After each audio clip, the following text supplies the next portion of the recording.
პრიორიტეტი და მაქსიმალურად ვცდილობთ, რომ ამ მიმართულებით არა მარტო ვებინარები, არამედ მანდატური სამსახური მუშაობს სხვადასხვა მიმართულებით, დოკუმენტების გაუმჯობესებაზე, გამართვაზე, რომელიც თქვათ ის სპეციალისტები, რომლებიც ჩართული ხართ ამ პროცესში, იმედი მაქვს, რომ სწრაფად, ასე ვთქვათ, გარკვეულ სიახლეებს სისტემა შემოგთავაზებთ. მნიშვნელოვანი ასევე სკოლის როლი და სკოლა, რომელიც ორიენტირებული უნდა იყოს არადისკრიმინაციულ ფასეულობებზე, მის დაფუძნებაზე, საზოგადოების წევრების აღზრდაზე და პასუხისმგებელ ნებისმიერი მოსწავლის ინდივიდუალური საჭიროებების განვითარებაზე.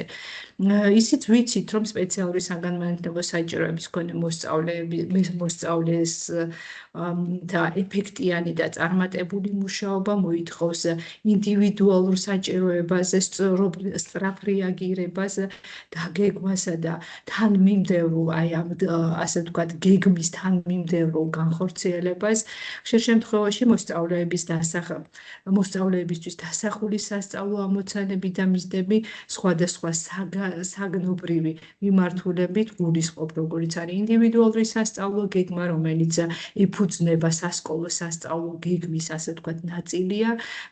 თითოეულ საგანთან მიმართებით საკმარისი არ არის, რადგან მას სჭირდება დამატებითი მხარდაჭერა ბაზისური აკადემიური შემეცნებითი თუ სოციალური ემოციური უნარების განვითარებაში.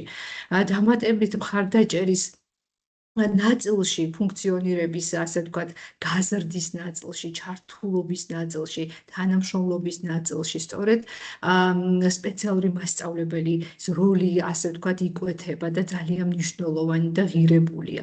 და ამ ნაწილში უკვე, როდესაც ვსაუბრობთ ინტერვენციის გეგმას, რომლის, ასე ვთქვათ, განხორციელების, არა მარტო განხორციელების, შემუშავების, დაგეგმვის და ასევე განხორციელების პროცესში არის სპეციალური მასწავლებელი პასუხისმგებელი და ეს არის მნიშვნელოვანი კომპონენტი, როდესაც ჩვენ ინკლუზიურ განათლებაზე ვსაუბრობთ, ძალიან ხშირად გვესმის და მესმის პირადად მეც ის, რომ ინდივიდუალური სასწავლო გეგმა ხორციელდება თუ არა, თუმცა აი ამ ინდივიდუალურ სასწავლო გეგმასთან ერთად ინტერვენციის გეგმა და სპეციალური მასწავლებლის როლი უნდა იყოს სწორედ დანახული, რადგან ეს ყველაფერი თანამშრომლობითია და თანამშრომლობის ფარგლებში გონია, რომ შედეგი უფრო, ასე ვთქვათ, ხარისხიანი იქნება ნებისმიერი მიმართულებით.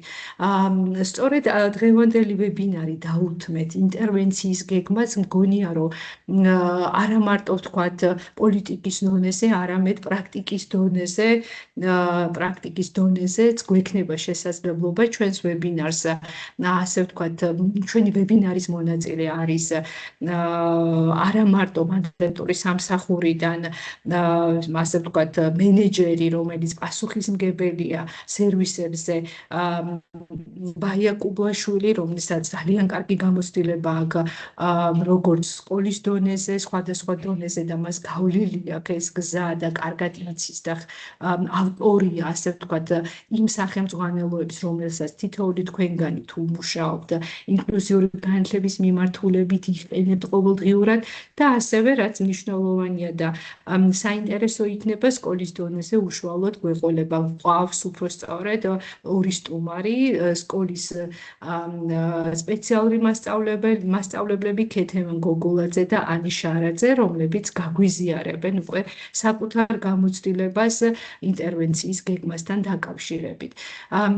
პირველი მგონია, რომ სანამ ინტერვენციის გეგმაზე დავიწყებთ მუშაობას, მე ჩემს, ასე ვთქვათ, წინა, ასე ვთქვათ, ავღნიშნე ჩემს სიტყვაში, რომ თუ გვინდა რომ დავინახოთ მოსწავლის, ასე ვთქვათ, ჰოლისტური მიდგომა სკოლის დონეზე როგორ ხდება, არა მარტო ინდივიდუალურ გეგმებზე უნდა ვილაპარაკოთ, არამედ უნდა მოვახდინოთ იდენტიფიცირება იმ საჭიროებების, რომელიც რესურს ოთახის დონეზე უნდა მოხდეს მოსწავლის ჩარევა, იმ უნარების განვითარება, რაც დაეხმარება უკვე აკადემიური ქცევითი, სოციალური, ემოციური უნარების თვითონ სასწავლო პროცესში და სასკოლო ცხოვრებაში დაეხმარება მოსწავლეს და სწორედ აი აქ შემოდის რესურსო ოთახი თავისი სპეციალური მასწავლებლით და ასევე თავისი ინტერვენციის გეგმით. ალბათ პირველ რიგში მე ვთხოვდი ჩემს სტუმრებს, რომ ქეთევან გოგოლაძეს და ანი შარაძეს პირველ ეტაპზე ზოგადად მიმოვიხილოთ, რა არის რესურს ოთახის როლი, რა არის სპეცმასწავლებლის როლი და რამდენად ღირებულია ინტერვენციის გეგმის არსებობა და შემდეგ უკვე გადავალთ დეტალურად ჩვენ ნიმუშებსაც წარმოგიდგენთ ინტერვენციის გეგმის, როგორ უნდა მოხდეს ამ გეგმის ასე ვთქვათ შევსება, მუშაობა, პატარა პრეზენტაციას და ნიმუშებს წარმოგიდგენთ და უფრო სიღრმისეულად ნელ-ნელა გავშლით ამ თემას. კი ბატონო, ვთხოვ ჩემს ასე ვთქვათ სტუმრებს, რა ვიცი, ქეთევან ანა, თუ შეიძლება რომ ქეთევან დავიწყოთ, ასე ვთქვათ, პატარა მიმოხილვა და შესავალი გავაკეთოთ, რა როლი აქვს სკოლაში რესურს ოთახს, სპეციალურ მასწავლებელს თავის ინტერვენციის გეგმასთან ერთად. პირველ რიგში მადლობა შესაძლებლობისთვის, გამოცდილების გაზიარებისთვის და ამ ვებინარებისთვის, იმიტომ რომ აი თუნდაც მე რო დავიწყე წლების უკან მუშაობა, დიდი ფუფუნება იქნებოდა ჩემთვის, რომ რაღაც შემძლებოდა მომესმინა მსგავსი ვებინარი და უკეთ გამეგო, რას თუნდაც რა ფუნქცია აქვს ინტერვენციის გეგმას და იმ სხვა ვებინარებსაც, რომელიც აქამდე ჩაატარეთ და იმედი მაქვს მომავალშიც უკეთესად უფრო ხშირად დაიგეგმება. ახლა რაც შეეხება ინტერვენციის გეგმას.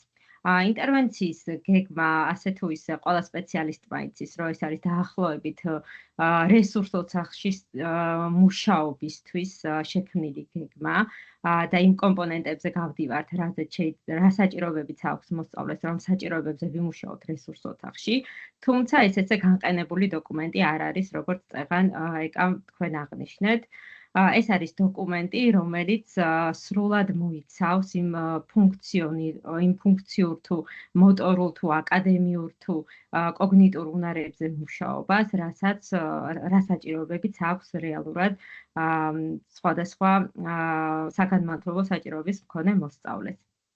ეს დოკუმენტი პრაქტიკულად გვეხმარება იმაში, რომ სხვადასხვა დონეზე უკვე მოსწავლის საჭიროებებიდან გამომდინარე დავსახოთ გეგმა, რაზე ვიმუშაოთ, იქნება ეს საგაკვეთილო პროცესში, იქნება ეს თუნდაც რესურს ოთახში, თუ სასკოლო სივრცეში, იმიტომ რომ ხშირად ასე ვთქვათ, ინტერვენციის გეგმაში იმ ფუნქციურ უნარებზეც გვაქვს ხოლმე ჩანართები და მიზნები, რომელიც ფუნქციურად სჭირდება მოსწავლეს, რომ განივითაროს და ამასაც ეხება ხოლმე და ასე ვთქვათ, ეს რესურს ოთახში სამუშაო გეგმა არ არის და ეს არის სასკოლო და ბავშვის ყოფით ცხოვრებაში გამოსაყენებელი გეგმა, რაზეც გარკვეულ პერიოდის განმავლობაში უნდა ვიმუშაოთ.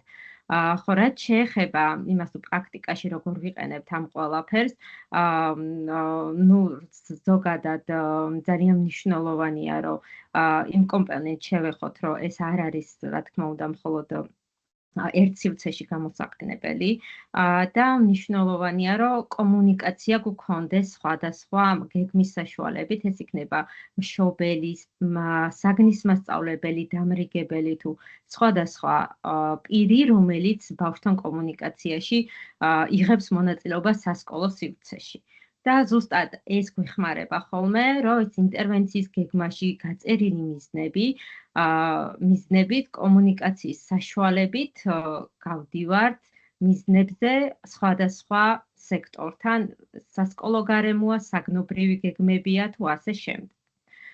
და ინდივიდუალურ სასწავლო გეგმის შეხვედრების პროცესში მე პირადად ძალიან ხშირად განვიხილავ ხოლმე ამ მიზნებს, რაზე უნდა ვიმუშაო და ეს ეხმარება საგნის მასწავლებელსაც და ვიცით, რომ ინდივიდუალურ სასწავლო გეგმაში თითქმის ყველა პირია უმეტესად ჩართული, ვისაც კომუნიკაცია აქვს ბავშვთან სასკოლო გარემოში და არა მხოლოდ, იმიტომ რომ ცენტრიდან მოწვეული სპეციალისტებიც გვყავს ხოლმე თერაპევტები და ასე ვთქვათ, ფართო მასშტაბებზე გავდივართ და მე ყოველთვის ვაჟღერებ ხოლმე ამ მიზნებს, რაც ინტერვენციის გეგმაში მაქვს ჩაწერილი. ხანით ალბათ დაამატებს. მე დავუმატებდი კითხვის პირველ რიგში მადლობა, რომ ასეთ თემებზე ვსაუბრობთ, ვაზიარებთ და აქ არ ვარ მე როგორც ექსპერტი, არამედ ვარ რიგითი სპეციალური მასწავლებელი, რომელსაც მინდა რომ ჩემი გამოცდილება გავაზიარო და ასევე თქვენგანაც მოვისმინო რა არის ის, რაც კიდევ უნდა ვისწავლო, რა არის ის, რაც უნდა დავუტოვო, მივიღო და გავაძლიერო. უშუალოდ იმ კითხვას, რა არის რესურს ოთახი და როლი სპეციალური მასწავლებლის, ამას დავუბრუნდები. საკუთარ თავს სპეციალური მასწავლებლები უმეტესობა ალბათ აღვქვათ როგორც ინკლუზიური განვითარების ხარდამჭერ ადამიანებს და ინკლუზიური განვითარების ადვოკატებს, რატომ არის ეს აუცილებლობა და რატომ ეხება ეს ყველას და არა მხოლოდ SSSM მოსწავლეებს. და ეხლა უშუალოდ რესურს ოთახის აღთქმა როგორია და როგორი მსხვილს ჩამიყოს სასკოლო საზოგადოებაში. რესურს ოთახი არის სივრცე, რომელიც სასკოლო საზოგადოებას უზრუნველყოფს რესურსები. ძალიან პრაგმატულად რომ გავცეთ ამ კითხვას პასუხი. მეორე მხრივ კი ეს არის სპეციფიკურად მზა რესურსების მქონე სივრცე, რაც SSSM მოსწავლეების შეფასების შედეგად დადგინდა. ანუ იმ უთანასწორობის დასაძლევად, ან იმ საჭიროებების დასაკმაყოფილებლად, ანუ მე რომ რაღაცა ვისწავლო, შეიძლება მჭირდებოდეს წყლის ბოთლი. თუ წყლის ბოთლი არ მაქვს, ვერ ვსწავლო. ეს არის ჩემთვის აუცილებლობა და არა ფუფუნება, რაც სამწუხაროდ ხშირად არის ხოლმე აღქმული ამ პერიოდში უკვე ნაკლებად, ეს რესურსები არის დამატებითი ხარჯი. მაშინ, როდესაც ეს რესურსები არის აუცილებლობა იმისათვის, რომ მე შევძლო ვისწავლო და თანასწორად ჩავერთო საერთო სასწავლო პროცესში. ეს მეთოდა ძირითადად რომ დამემატებინა და როგორც კეთი აღნიშნა, ინტერვენციის გეგმა კიდევ უფრო ნათლად წარმოაჩენს რესურს ოთახის დანიშნულებას SSSM მოსწავლეებთან მიმართებაში. და მაგრამ მხოლოდ ამით არ უნდა შემოვიფარგლოთ, ინტერვენციის გეგმა კი კონკრეტულ SSSM მოსწავლეზე შეიძლება აიგოს, მაგრამ რესურს ოთახი უფრო მეტია, ვიდრე მხოლოდ SSSM მოსწავლეების საჭიროების დაკმაყოფილება, ეს არის საერთო სასწავლო და სასკოლო ცხოვრების მნიშვნელოვანი რგოლი. გადავიდეთ ალბათ უკვე ინტერვენციის გეგმაზე, როგორი ფორმატით გავაგრძელოთ, როგორც ნახე აქ არის რაღაც ნიმუშები გაგვიზიარეთ, რასაც აუცილებლად განვიხილავთ ჩვენი პრაქტიკიდან, რაც შეგვისრულებია და გაგვიკეთებია. ინტერვენციის გეგმა არის დასაყრდენი მისი, რა უნდა გავაკეთოთ, საიდან ვიწყებთ და რა მოლოდინი გვაქვს ცვლილების. რაც გვიყვარს smart მიზნები, ოღონდ smart მიზანი რომ გქონდეს, უნდა ვიყოთ ძალიან კონკრეტულები იმაში, რა არის მოსწავლის წინარე ცოდნა. გარკვეულწილად გავს ინდივიდუალურ სასწავლო გეგმის საგნობრივ ნაწილსაც, რასაც მაგალითად საგნის მასწავლებლები ასრულებენ, იმ მხრივ რომ აქაც იწყება უნარის სფეროს განსაზღვრით და იმითი თუ რა იცის მოსწავლემ ამ სფეროსა და უნართან მიმართებით ახლა და ამჟამად. ასევე ეს არის ჰოლისტური და არ არის რომ როგორც მაგალითად შეფასების ნაწილში ინდივიდუალური სასწავლო გეგმის პირველი ნაწილი, რასაც სპეციალური მასწავლებელი ავსებს, ხომ არის შეფასება სფეროების. მე მგონი რაღაცა უფრო დეტალებში ჩავდივართ და მოგვიანებით უფრო დეტალებზე ვისაუბროთ. ნახეთ, ეხა ქეთევანის და თქვენი ასე ვთქვათ, დიალოგის საფუძველზე მე ესეთი კითხვა გამიჩნდა და ალბათ საინტერესო იქნება ჩვენი მსმენელისთვისაც. მაგალითად, მაქვს ინდივიდუალური სასწავლო გეგმა. რა ძალა აქვს ინტერვენციის გეგმას იმისთვის, რომ ახსრულდეს ინდივიდუალური სასწავლო გეგმა. ანუ იმ შემთხვევაში თუ მოსწავლისთვის ეს მნიშვნელოვანია არსებობდეს ინტერვენციის გეგმა. ანუ ამ ორი გეგმის თანაცხოვრება რა მნიშვნელობა აქვს წარმატებისთვის, რომ ის დასახული მიზანი, რომელიც განისაზღვრა ერთის მხრივ მასწავლებლების მხრიდან, ეს მიზანი რო იყოს მიღწეული, ამ ნაწილში როგორ ერევა სპეციალური მასწავლებელი და ინტერვენციის გეგმა, რო წარმატებას მიაღწიოს, თუ სწორედ ჩამოვაყალიბე, ასე ვთქვათ, კითხვა. მე მგონი ძალიან მნიშვნელოვანია, იმიტომ რომ მე მსმენია, რატომ სვამ ამ კითხვას, რომ მუდმივად აღვნიშნე კიდეც, რომ ინდივიდუალური სასწავლო გეგმა სრულდება ისეთია, ასეთია ის, მაგრამ არსად არ ჩანს და არ მსმენი ესე აქტიურად რა როლი აქვს ინტერვენციის გეგმას მოსწავლის წარმატების მიღწევის გზაზე. ამიტომ მე მინდა რომ დავანახოთ ჩვენს მსმენელებს და საზოგადოებას რამდენად ერთი ძალის მატარებელია შედეგზე დასახული მიზნის მისაღწევად ორივე გზა არის გასავლელი, ორივე გეგმაა შესასრულებელი თუ აი ეს ამ ნაწილში თქვენი გამოცდილება რა არის? ჩემი პირადი გამოცდილება რო გაგიზიაროთ, ზოგადად, როდესაც სპეციალური მასწავლებელი და საგნის მასწავლებელი აფასებს მოსწავლეს, ჩვენ ასეთ თუ ისე სპეციალურ მასწავლებლებს მეტი შესაძლებლობა გვაქვს ინდივიდუალურად დაუჯდეთ მოსწავლეს და უკეთ ვნახოთ რა საჭიროებები აქვს მოსწავლეს და რა არის მოსწავლის ძლიერი მხარე. საგაკვეთილო პროცესში, რა თქმა უნდა, ამის შესაძლებლობა ნაკლებად აქვს მასწავლებელს, თუმცა რა თქმა უნდა, საგნობრივ შეფასებას ისაკეთებს, რადგან მე შეიძლება საგნობრივი კომპეტენცია კონკრეტულ საგანში არ მქონდეს. მე როდესაც ვმუშაობ მოსწავლესთან და გეგმას ვადგენ, უკეთ ვიცი მისი ძლიერი მხარეები და ინტერესები. როდესაც ამ გამოცდილებას მე ვუზიარებ მასწავლებლებს, ისინი უკეთ ხედავენ რა აქტივობები არის მისთვის საინტერესო მოსწავლისთვის, ეს აქტივობები როგორ შეიძლება თავის საგანს მოარგონ, მეც ვთავაზობ ჩემ ვარიანტებს და გარდა ამისა, იქ საგაკვეთილო პროცესში არის რაღაცა გარკვეული სირთულეები, რა თქმა უნდა, შეიძლება იყოს ხმაური, მოსწავლეთა რაოდენობა, ასე შემდეგ, მე ერთ-ერთზე ინდივიდუალურად მეტად ვახერხებ, რომ ამ ჩემი გეგმით რაღაცა მიზნებზე გავიდე. თუმცა ეს რა თქმა უნდა არ არის მოწყვეტილი საგაკვეთილო პროცესიდან და ჩვენ ყოველთვის ვცდილობთ ხოლმე, რომ აი დაუშვათ ეხა თუ რაღაცა აქტიურად არის რაღაცა თემას გადიან ქართულში, რომ მე ამ თემასთან მიმართებაში რესურს ოთახში ჩემი ინტერვენციის გეგმით ამაზე ვიმუშაო და შემდგომ რაღაცა შემდეგ თვეში იწყება სიტყვაზე თქვათ მათემატიკაში დაუშვათ რაღაცა გამრავლების ტაბულა და მე შემდგომ მეტი აქცენტი, როცა რესურს ოთახშია ჩემთან კონკრეტული მოსწავლე, ამაზე გავაკეთო. ეს არ არის მარტივად დაგეგმარებადი, ამას სჭირდება მუდმივი თანამშრომლობა, მუდმივი კომუნიკაცია, თუმცა შეუძლებელი ნამდვილად არ არის. აქედან გამომდინარე, ორივე, ანუ თუ ესე კომპლექსურად გავაკეთებთ ამ ყველაფერს, გავალთ შედეგზე. განცალკევებულად მე აქ მათემატიკის რაღაცა გამრავლების ტაბულაზე ვიმუშაო აქტიურად და მე საგნობრივად დაიწყოს 2 თვის მერე ან ჯერ საგნობრივად გაიარო, ბავშვმა ვერაფერი ვერ გაიგოს და მე ჩავერთო ამ საკითხში.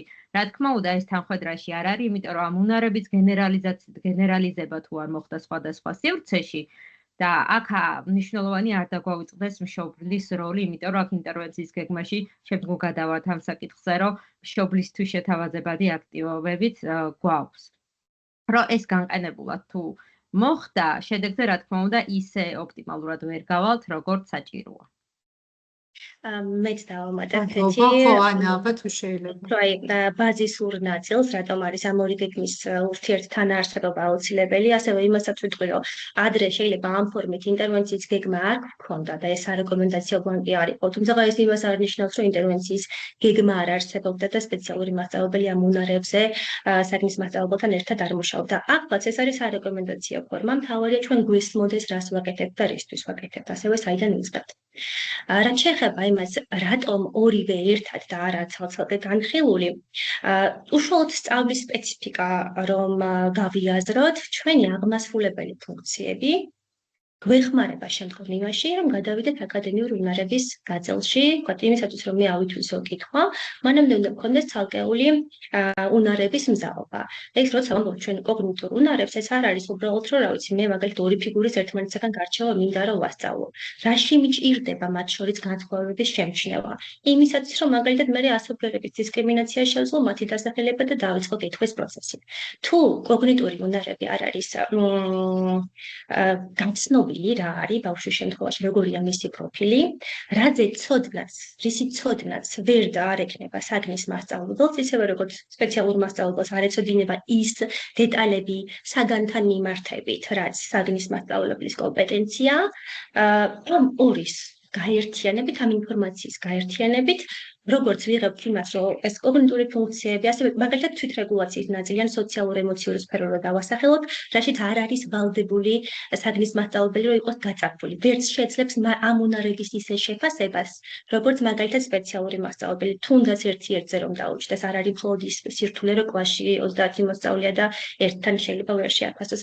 ეს არის უკვე კომპეტენციები, რომლებიც ერთმანეთს ავსებს და სწორი შეფასებით, როცა ვიცი, ეს სფეროები კოგნიტური არის, ადაპტური არის, სოციალურ-ემოციური არის, თუ მეორეს მხრივ საგნობრივი უშუალოდ მაგალითად ქართული სპეციფიკისთვის, რაც არის ცნებები, ტერმინები, ასევე სხვადასხვა სტრატეგიები, ეს ორი ერთად უკვე გვაძლევს რეალისტურ შედეგს.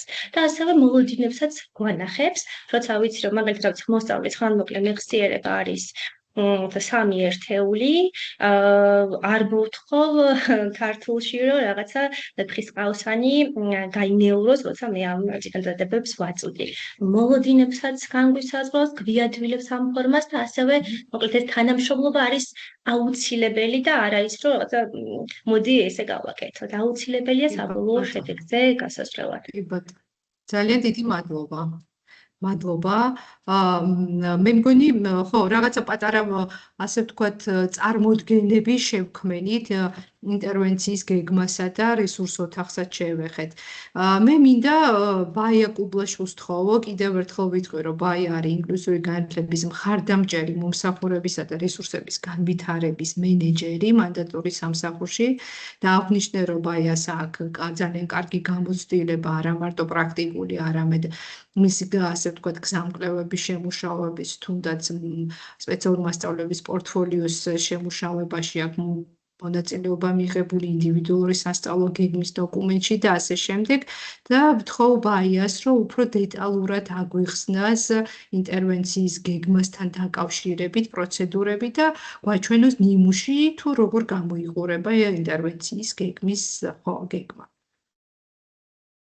კიდევ ერთხელ მეც ყველას მოგესალმებით.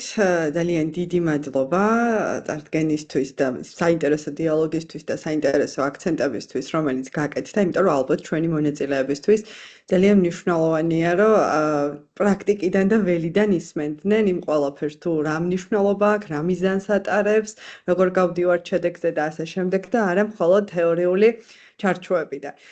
სანამ გაგიზიარებთ ძალიან მოკლე პრეზენტაციას, რომ უშუალოდ ინტერვენციის გეგმის მნიშვნელობას და შაბლონს, როგორც არეკომენდაციო ფორმა აღინიშნა, შევეხოთ.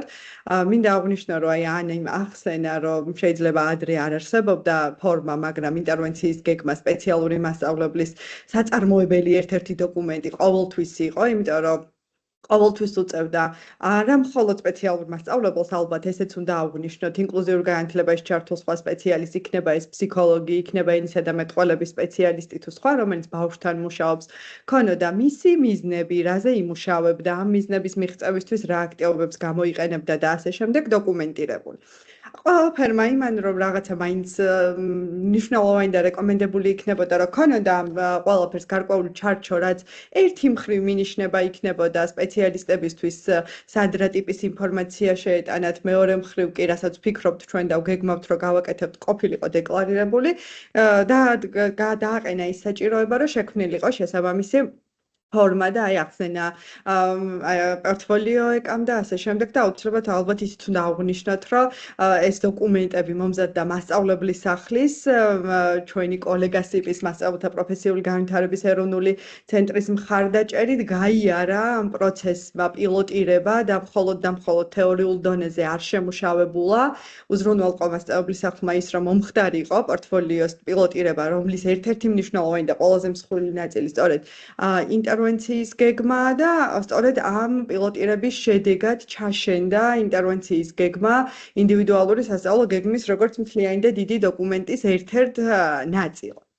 მოკლედ შეგვიძლია რომ გადავიდეთ ახლა მე რომ თვალსაჩინო იყოს ის ყველაფერი, რაზეც ვისაუბრებ, ძალიან მოკლე პრეზენტაციასაც წარგიდგენთ ამ ყველაფერთან დაკავშირებით, ძალიან ბევრს საუბრობთ და ბევრჯერ ვახსენეთ თვითონ ტერმინი ინტერვენცია და ალბათ კარგი იქნება თუ მოკლედ შევეხებით რას გულისხმობს ეს ტერმინი და შეგვიძლია ვთქვათ რომ ის აერთიანებს ყველა იმ ნაბიჯს, ყველა იმ გზას, ღონისძიებას, პროცედურას, რომელსაც მასწავლებელი იქნება ეს სპეციალური მასწავლებელი თუ სხვა სპეციალისტი, ფსიქოლოგი თუ ასე შემდეგ, როგორც წეგან აღვნიშნე, ახორციელებს იმ სხვადასხვა უნარის გასაუმჯობესებლად, რომელი უნარების გაუმჯობესებაც პრიორიტეტულია სპეციალური საგანმანათლებლო საჭიროების მქონე მოსწავლისთვის და არა მარტო, ხო? ზოგადად შეიძლება ინტერვენციას ჩვენ ყოველდღიურ ცხოვრებაში ძალიან ბევრი მიმართულებით ვიყენებთ, რომ გავუმკლავდეთ იმ ბარიერებს, გავუმკლავდეთ იმ საჭიროებებს, რომლის წინაშეც აღმოჩნდებით თუნდაც ყოველდღიურ ცხოვრებაში და არა მხოლოდ და მხოლოდ საგანმანათლებლო კონტექსტში, მაგრამ აქ რა თქმა უნდა საგანმანათლებლო კონტექსტით შემოვიფარგლებით. ანუ იდენტიფიცირებული საჭიროებების შემდეგ, სწორედ ინტერვენცია გვეხმარება ჩვენ იმაში, რომ მოვახდინოთ ჩარევა იქ, სადაც ეს ბარიერები არსებობს, მოვახდინოთ ჩარევა იქ, სადაც არსებობს საჭიროებები, რომელი საჭიროებებიც ეტაპობრივი მუშაობის ფარგლებში მოსწავლის მიღწევად და ძლიერ მხარედ უნდა ვაქციოთ. უკვე აღინიშნა, რომ ინტერვენციის გეგმა არ არის ცალკე გაყენებული დოკუმენტი და ის არის ინდივიდუალური სასწავლო გეგმის ნაწილი და რატო? იმიტომ რომ ინდივიდუალური სასწავლო გეგმა მთლიანად აერთიანებს იმ გზას, ყველა იმ ნაბიჯს, პროცედურას, რომელიც მოსწავლესთან დაკავშირებით მთელი სასწავლო წლის მანძილზე იგეგმება, ხორციელდება და არის მიღწევადი. შესაბამისად, იმ მნიშვნელობაზე საუბრის დროს, რა მნიშვნელობაც ინტერვენციის გეგმასა და საგნობრივ გეგმებს შორის უნდა არსებობდეს, ბუნებრივია, რომ ამ დოკუმენტების რაღაცა ერთობლივად დანახვის მნიშვნელობაზეც უნდა ვისაუბროთ. აღინიშნა კოლეგების მხრიდან და არ ჩავუღრმავდები, რამდენად მნიშვნელოვანია ვითანამშრომლოდ ზოგადად ინდივიდუალური სასწავლო გეგმის შექმნისა და განხორციელების პროცესში ყველა იმ ადამიანმა, რომელიც ჩართულია, რასაც ვეძახით ინდივიდუალურ სასწავლო გეგმის ჯგუფს და ჩვენ წინა ვებინარი სწორედ ამ ჯგუფის კოორდინირებულ მუშაობაზე გქონდა და იქ ბევრი ვისაუბრეთ იმაზე, რომ პოზიტიური, წარმატებული, ხარისხიანი შედეგის მიღწევა თანამშრომლობის შედეგად და გაზიარებული პასუხისმგებლობების შედეგად დგება.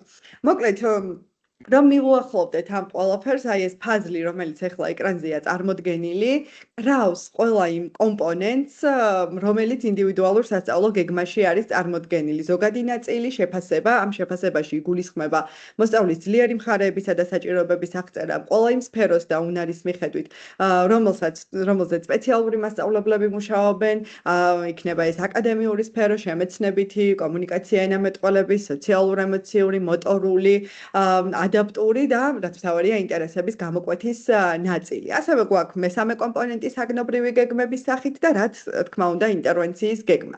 თუ გვინდა რომ აი ჰოლისტურობაზე ვისაუბრეთ, დავინახოთ პროცესი მოსწავლესთან დაკავშირებით ჰოლისტურად, ვიმუშაოთ არსებულ საჭიროებებზე ერთიანი მიდგომით და არა როგორც ცალკეულ უნარში ძლიერ მხარეს ვხედავდეთ მოსწავლესთან მიმართებით და ან მხოლოდ შესაძლებლობას, არამედ დავინახოთ ეს ყველაფერი მთლიანობითად. საჭიროა სწორედ რომ აი ამ ყველა კომპონენტ შორის იყოს მნიშვნელოვანი კავშირი და თუ ცალ-ცალკე რელსზე მიემართება თითოეული კომპონენტი, ბუნებრივია ფაზლი ვერ შეიკვრება და შესაბამისად მოსწავლის წარმატებისკენ მიმავალი გზაც შედარებით უფრო ბუნდოვანი იქნება. შესაბამისად, ყველა კომპონენტი, რომელიც წარმოდგენილია ინდივიდუალურ სასწავლო გეგმაში, ერთმანეთთან ძალიან მჭიდრო კავშირშია და აი ამ სწორედ შეფასების შედეგებიდან, მოსწავლის ძლიერი მხარეებიდან და საჭიროებიდან გამომდინარე, იქმნება ინტერვენციის გეგმა თითოეულ მოსწავლესთან მიმართებით და თითოეულ სხვადასხვა უნარის გასაუმჯობესებლად. ვახსენეთ, რომ შევეხებოდით ინტერვენციის გეგმის სარეკომენდაციო ფორმას, რომელსაც ეხლა ხედავთ ეკრანზე. პირველ რიგში ვიტყვი იმას, რომ ეს არ არის მაინდა-მაინც ფორმა, რომელშიც რაიმე გრაფის ჩამატება, ალბათ ამოკლება ნაკლებად სასურველია, იმიტომ რომ რაღაცა კოლეგების მხრიდან შეჯერების შედეგად არის განსაზღვრული, რა ძირითად კომპონენტებს უნდა მოიცავდეს ის, მაგრამ გამრავალფეროვნება და დახვეწა ყოველთვის შესაძლებელია. აი ჩვენც კი, როდესაც ვიგეგმებოდით ამ შეხვედრისთვის, შეიძლება რაღაცა სხვა თვალით ვუყურებდეთ ამ ყველაფერს და პრაქტიკა მაჩვენოს მომავალში ის, რომ მოდი რაღაცაები გავაუმჯობესოთ. ამიტომ ეს სარეკომენდაციო ფორმა ქმნის ერთგვარ საფუძველს იმისა, რომ აი ეს ჩვენ ტელეგრაფიულად ფიქრში რაც გვაქვს ის ყველაფერი დოკუმენტში გადავიტანოთ, ავსახოთ და იყოს ორგანიზებული. ჩემი აი ამ პატარა პრეზენტაციის ფარგლებში ახლა მინდა რომ თითოეულ კომპონენტთან დაკავშირებით შევსების პრინციპზე გესაუბროთ, სანამ შემდგომ უკვე გოგონები თავიანთი პრაქტიკიდან გამომდინარე რეალურ ნიმუშებს გაგიზიარებენ, რაც ამ პროცესში შეიქმნა. ინტერვენციის გეგმა შეიძლება ეს ერთი ცხრილი, რომელსაც ახლა თქვენ ეკრანზე ხედავთ, რამდენიმე იყოს ინდივიდუალურ სასწავლო გეგმაში, რამდენიც გვჭირდება, რამდენ უნარზეც სამუშაოა, უბრალოდ ერთს აუცილებლად აღვნიშნავ. ბუნებრივია შეიძლება მოსწავლეს ძალიან ბევრი საჭიროება ჰქონდეს, მაგრამ ჩვენ ამ საჭიროებებზე საპასუხო ინტერვენციის დაგეგმვის დროს უნდა შევარჩიოთ პრიორიტეტები, რომელიც იმ ეტაპზე ყველაზე მნიშვნელოვანია, ყველაზე მეტად მიღწევადია მოსწავლის პერსპექტივიდან და ყველაზე მეტად შეუწყობს ხელს, რომ შემცირდეს ის საგანმანათლებლო ბარიერები, რასაც მოსწავლეს სასწავლო პროცესში აწყდება, როგორც აკადემიური, ასევე ფუნქციური თუ სხვა მიმართულებით. მოდი პირდაპირ განვიხილოთ ახლა თითოეულ კომპონენტთან მიმართებით, რას ვწერთ, როგორ ვწერთ. პირველი კომპონენტი, რაც სარეკომენდაციო ფორმაში გახლდათ მოცემული, იყო სფერო და უნარი. ბუნებრივია ეს მიგვითითებს იმაზე, რომ თითოეული ინტერვენციის გეგმაში უნდა აღვნიშნოთ ჩვენ, რომელი სფეროს, რომელ უნარზე არის კონკრეტულ ფორმაში მოცემული მიზნები და შესაბამისი აქტივობები. რაც ყველაზე მთავარია და აქ აუცილებლად უნდა გავაკეთო აქცენტი, შეუძლებელია მოვიფიქროთ, დავსახოთ მიზანი, რომელშიც მხოლოდ ერთი სფერო, ან უფრო კონკრეტულად რო ვთქვათ, მხოლოდ ერთი უნარი აქტიურდება, ხო?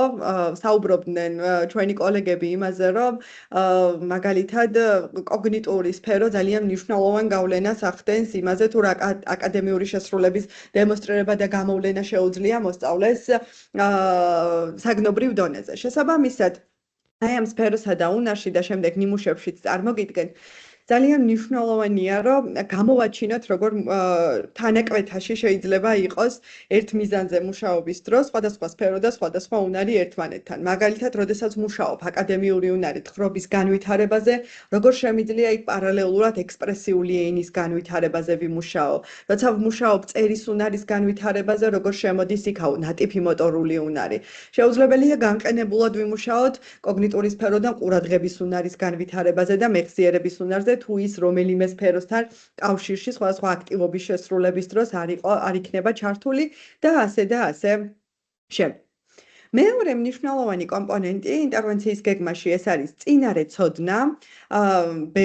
ბევრჯერ აღინიშნა, რომ როგორც საგნის მასწავლებელი ახდენს საგნობრივ შეფასებას, ანუ განსაზღვრას იმისა, თუ რა არის მოსწავლის ცოდნის აქტუალური დონე კონკრეტულ საგანში, რომ შემდეგ მასზე მორგებული ინდივიდუალიზებული მიზნები განსაზღვროს, ასევე გვჭირდება ჩვენს ინტერვენციის გეგმაში იმ ცოდნის აქტუალური დონის განსაზღვრა კონკრეტულ სფეროსთან და კონკრეტულ უნართან მიმართებით, რომელზეც მუშაობთ.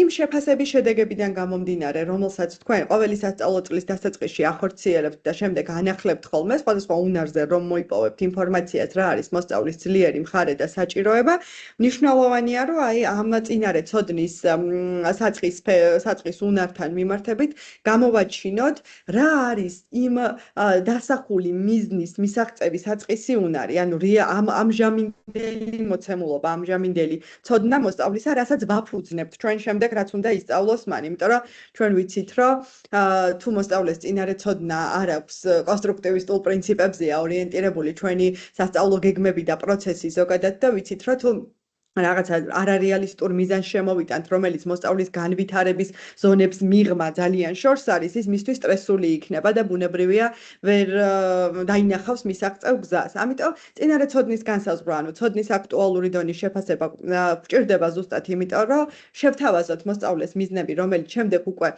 ცოდნის უახლოესი განვითარების ზონიდან იქნება, რომ ეს იყოს მისთვის საინტერესო და იყოს გამოწვევის შემცველი. ანუ მე ვიცი, რომ რაღაცა წინარე ცოდნა პატარა მიღწევა ამ მიზანთან მიმართებით მაქვს და ეს მეხმარება შემდეგ იმაში, რომ ახალი ცოდნა დავაშენო ამ ყველაფერს. შემდეგი და მნიშვნელოვანი კომპონენტი არის ვადა, რა დრო ვმუშაობთ ჩვენ ამ კონკრეტულ მიზანზე, რომელსაც დავისახავთ ინტერვენციის გეგმაში და დაახლოებით რა გათვლა მაქვს, რამდენ ხანში შეიძლება ეს მიზანი მოსწავლისთვის იყოს მიღწეული. პირველ რიგში აუცილებლად უნდა აღვნიშნოთ ის, რომ ბუნებრივია 100%-იანი სიზუსტით გათვლა იმისა, როგორი იქნება მოსწავლის განვითარების დინამიკა დასახულ მიზანთან მიმართებით რთულია, თუმცა ჩვენ ვიცნობთ მოსწავლეებს და შესაბამისად დაახლოებით შეგვიძლია განსაზღვროთ, რა პერიოდში იქნება ეს მიზნები მიღწევადი. მნიშვნელოვანია რეალისტური ვადების განსაზღვრა და მოგვიანებით ამ რამდენიმე სლაიდის შემდეგ ამ ყველაფერზე ცოტა მეტ აქცენტს გავაკეთებ. შემდეგი კომპონენტი, რაზეც საუბრობდნენ დასაწყისში ვებინარისა, ეს იყო კავშირი საგნობრივ მიზნებთან. და ნამდვილად არ შემიძლია მეც არ აღვნიშნო, რომ განყენებულად ინტერვენციის გეგმა, რომელიც კავშირში არ არის საგნობრივ მიზნებთან, ალბათ ვერ იქნება ისეთი ეფექტიანი შედეგის მომცემი, რა მოლოდინით ჩვენ ამ დოკუმენტის შექმნის პროცესში შეიძლება გვქონდეს. ინტერვენციის მიზანი არის ნამდვილად ის, რომ ერთი მხრივ იმ საწყისი უნარების გამომუშავებაში დავეხმარო მე მოსწავლეს, რომელიც შემდგომ საგანში, გაკვეთილზე, კლასში მიცემული დავალების შესრულებაში დაეხმარება. ისეთი სტრატეგიებით და აქტივობებით ვიმუშაო, რომელიც შეიძლება კლასში მასწავლებელს გაუჭირდეს მრავალრიცხოვან კლასში რომ გამოიყენოს და ბოლოს გენერალიზებასაც შევუწყო ხელი ამ ყველაფერს და ერთ ენაზე ვესაუბრებოდეთ სპეციალური მასწავლებლები და საგნის მასწავლებლები, რომ მაგალითად, როდესაც მე ვმუშაობ, რა ვიცი, 100 თუს შესწავლაზე კლასში, უს გამოწერაზე არ უნდა მუშაობდეს მასწავლებელი. ხო, აი ეს შეთანხმებულობაც ძალიან მნიშვნელოვანია და გარკვეულწილად აი ეს ინტერვენციის გეგმა ქმნის ფუნდამენტს, რომ შემდეგ უკვე უფრო აკადემიური მიზნები, საგნობრივი მიზნები დაეშენოს ამ ყველაფერს. ასევე ინტერვენციის გეგმაში ჩვენ ვხვდებით აქტივობებს, რომელი აქტივობებიც გვეხმარება ამ მიზნების მიღწევაში, ვიცით, რომ სწავლასწავლების ეფექტიანი მიდგომები და სტრატეგიები უნდა გამოვიყენოთ, როგორიც არის უნივერსალური დიზაინი, მულტიმოდალური მიდგომა, კეთებით სწავლა, მოდელირება, გრაფიკული სისტემები და ასე შემდეგ აღარ დავკონკრეტდები და ჩამოვთვლი. ეს არის ის სტრატეგიები სწორედ, რომელთა გამოყენებითაც ვქვნით ჩვენ ისეთ მრავალფეროვან აქტივობებს, რომელიც მიზნის მიღწევაში გვეხმარება.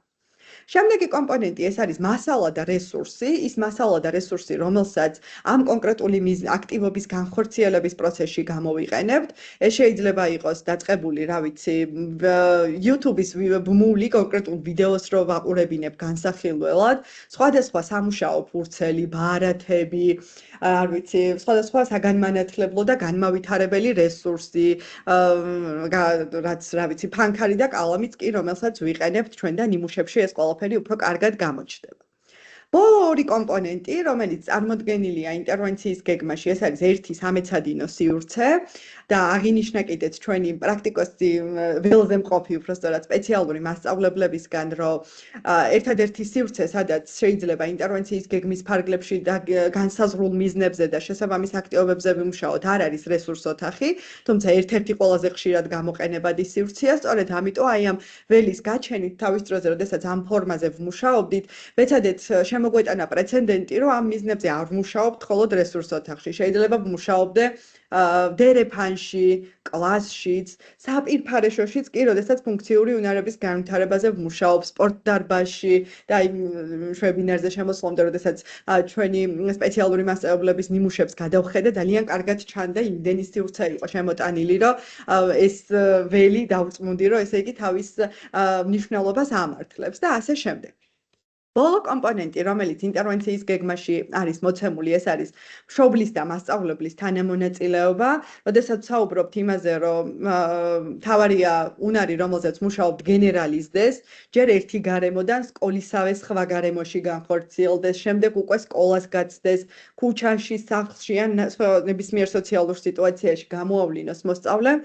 ძალიან მნიშვნელოვანია, რომ ამ აქტივობების განხორციელების პროცესში თანამონაწილე იყოს მასწავლებელი იმ კონკრეტული საგნის, რომელიც ყველაზე მჭიდრო კავშირშია ამ კონკრეტული აქტივობის კონტენტთან და შინაარსთან და რაც მთავარია მშობელი, ხო? იმიტომ რომ ძალიან ნებისმიერი მიზნის, ნებისმიერი აქტივობის მიღწევის პროცესში მშობლის ან კანონიერი წარმომადგენლის ჩართულობა არის უმნიშვნელოვანესი, რომ გენერალიზდეს ეს ყველაფერი და გადავიტანოთ სხვადასხვა გარემოში. იქნება ეს საგანში მასწავლებლისთვის რეკომენდაციის მიცემა, რომ იგივე სტრატეგია გამოიყენოს, თუ მშობლისთვის, რა ვიცი, საშინაო დავალების მიცემა, სხვადასხვა სამუშაო ფურცლის გაზიარება და ამით გენერალიზებაზე მუშაობა. ბოლოს მინდა რომ შევეხო იმ რამდენიმე პრაქტიკულ რეკომენდაციას, რომელიც ზოგადად ინტერვენციის ფარგლებში მნიშვნელოვანი იქნება სპეციალისტებისთვის. ეს არის მიზნის შერჩევის დროს რითი ხელმძღვანელობთ. ერთი, ვახსენე, რომ შეიძლება ძალიან ბევრი საჭიროება იყოს, რომლის განვითარებაზე მუშაობაც ჩვენთვის პრიორიტეტი იქნება, მაგრამ არ დაგვავიწყდეს ის დრო, პერიოდი, რა დროის განმავლობაში ჩვენ ვემუშავებით მოსწავლეებს და ამის მიხედვით განსაზღვროთ მიზნების პრიორიტეტულობა, რომ ეს იყოს მიზანი, რომელიც ყველაზე მეტად არის ამ წუთში მოსწავლისთვის მნიშვნელოვანი და რაღაცა თანმიმდევრული მუშაობა დავგეგმოთ ამ კუთხით მოსწავლესთან მიმართებით. ვადაზე მინდა კიდევ ერთი აქცენტი გავაკეთო, როგორც უკვე ვთქვი, ვუთითებთ ინტერვენციის გეგმაში კონკრეტულ მიზნის მისაღწევად რა დროს ვიღებთ და ასევე აღნიშნე, რომ ძალიან რთულია ხანგრძლივ და გრძელვადიან პერსპექტივაში გავთვალოთ, რაზე შეიძლება ვიმუშაოთ. ან რას გულისხმობ ახლა პირველად, როდესაც მაგალითად სექტემბერში განვახორციელე შეფასება და ვწერ ინტერვენციის გეგმად, ალბათ ძალიან რთული და ფაქტობრივად ჩემთვის წარმოუდგენელიც კი არის გავთვალო, რა მიზანი შეიძლება მქონდეს ინტერვენციის ფარგლებში მაისში. ამიტომ, როდესაც მუშაობდით ინტერვენციის გეგმაზე, რაღაცნაირად გავაკეთეთ დათქმა, რომ სამ-თვიანი ინტერვალით უნდა ბუნებრივია ამ 3 თვეშიც ყოველთვის შეიძლება ცვლილებების განხორციელება, თუ ხედავ, რომ რთულია გამარტივება, დაშლა, თუ ხედავ, რომ პირიქით ბევრად უფრო მოკლე დროშია მიღწევადი გამრავალფეროვნება, ან გართულება, ან ახალი მიზნების შემოტანა, მაგრამ საორიენტაციოდ სამ თვიან ინტერვალში მაინც უნდა განახლდეს ინტერვენციის გეგმა და მიზნები, რომელიც შემოტანილია ინტერვენციის გეგმაში, აი იმ ცნობილ SMART მიზნების კრიტერიუმს დაეფუძნოს, რომელიც ანი მახსენა კიდეც უკვე. ზოგადად SMART მიზნის კრიტერიუმს ჩვენ ნებისმიერი მიზნის ფორმულირების დროს ვიყენებთ, იქნება ეს საგნობრივ გეგმაში გრძელვადიანი და მოკლევადიანი მიზნები, თუ ინტერვენციის გეგმის მიზნები. ინტერვენციის გეგმაში კიდევ უფრო მეტად აქტუალურია SMART მიზნის კრიტერიუმების დაცვა, რომ მიზანი იყოს სპეციფიკური, გაზომვადი, მიღწევადი, რელევანტური და დროში განსაზღვრული. შეგახსენებთ, რომ სპეციფიკურობა გულისხმობს იმას, რომ მიზანი უნდა იყოს ნათლად და მკაფიოდ ჩამოყალიბებული და აი რო წაიკითხავს ადამიანი, ზუსტად ის უნდა გაიგოს, რაც თქვენ იგულისხმეთ. ანუ ბუნდოვანებას არ უნდა ტოვებდეს. ამისთვის ვიყენებთ გაზომვად ზმნებს, ამისთვის ვიყენებთ კონკრეტიკას. ან მაგალითად თუ მიზანში დავწერთ, რომ მოსწავლემ უნდა შეძლოს შეკრება გამოკლების მოქმედების შესრულება, ეს ვერც სპეციფიკური მიზანი იქნება და ვერც გაზომვად, იმიტომ რომ ფარგლები არ არის დაკონკრეტებული, ხო? თუ მაგალითად 3 თვის შემდეგ მოსწავლეს 5-ის ფარგლებში აკეთებს ამ ყველაფერს და მანამდე აკეთებდა 2-ის ფარგლებში, მე შეიძლება ვიფიქრე, რომ არც წინსვლა და პირიქით რეგრესია, იმიტომ რომ წინარე მოცემულობა არ ვიცოდი. ამიტომ სპეციფიკურიც უნდა იყოს და გაზომვადიც, რომ გაზომვადობის ფარგლებში ზუსტად შევძლოთ დავინახოთ დასახულ მიზანთან მიმართებით მოსწავლემ პროგრესი განიცადა თუ რეგრესი. შემდეგი არის მიღწევადობა. მიღწევადობა გამომდინარეობს სწორედ იმ საწყისი უნარიდან, ანუ წინარე ცოდნიდან, ცოდნის აქტუალური დონიდან, რაც მოსწავლეს აქვს. მიღწევადი მიზანი მხოლოდ მაშინ იქნება, თუ ის მის შესაძლებლობებს ეფუძნება და უახლოეს განვითარების ზონასთან არის მაქსიმალურად დაახლოებული. შემდეგ უკვე რელევანტურობა, რაც გულისხმობს, რომ მის საგანმანათლებლო საჭიროებებს უნდა პასუხობდეს და რადგან პრიორიტეტების გაკეთებაზე უკვე ვისაუბრეთ, აღარ დავკონკრეტდები და ბოლოს დროში განსაზღვრულობა, ანუ რა პერიოდს ვთვლიმე ამ ყველაფრისთვის. და სულ ბოლოს შევეხები აქტივობების ფორმულირების ნაწილსაც, რადგან ნიმუშების განხილვის დროს ამაზეც დიდ აქცენტს გააკეთებენ ჩვენი კოლეგები.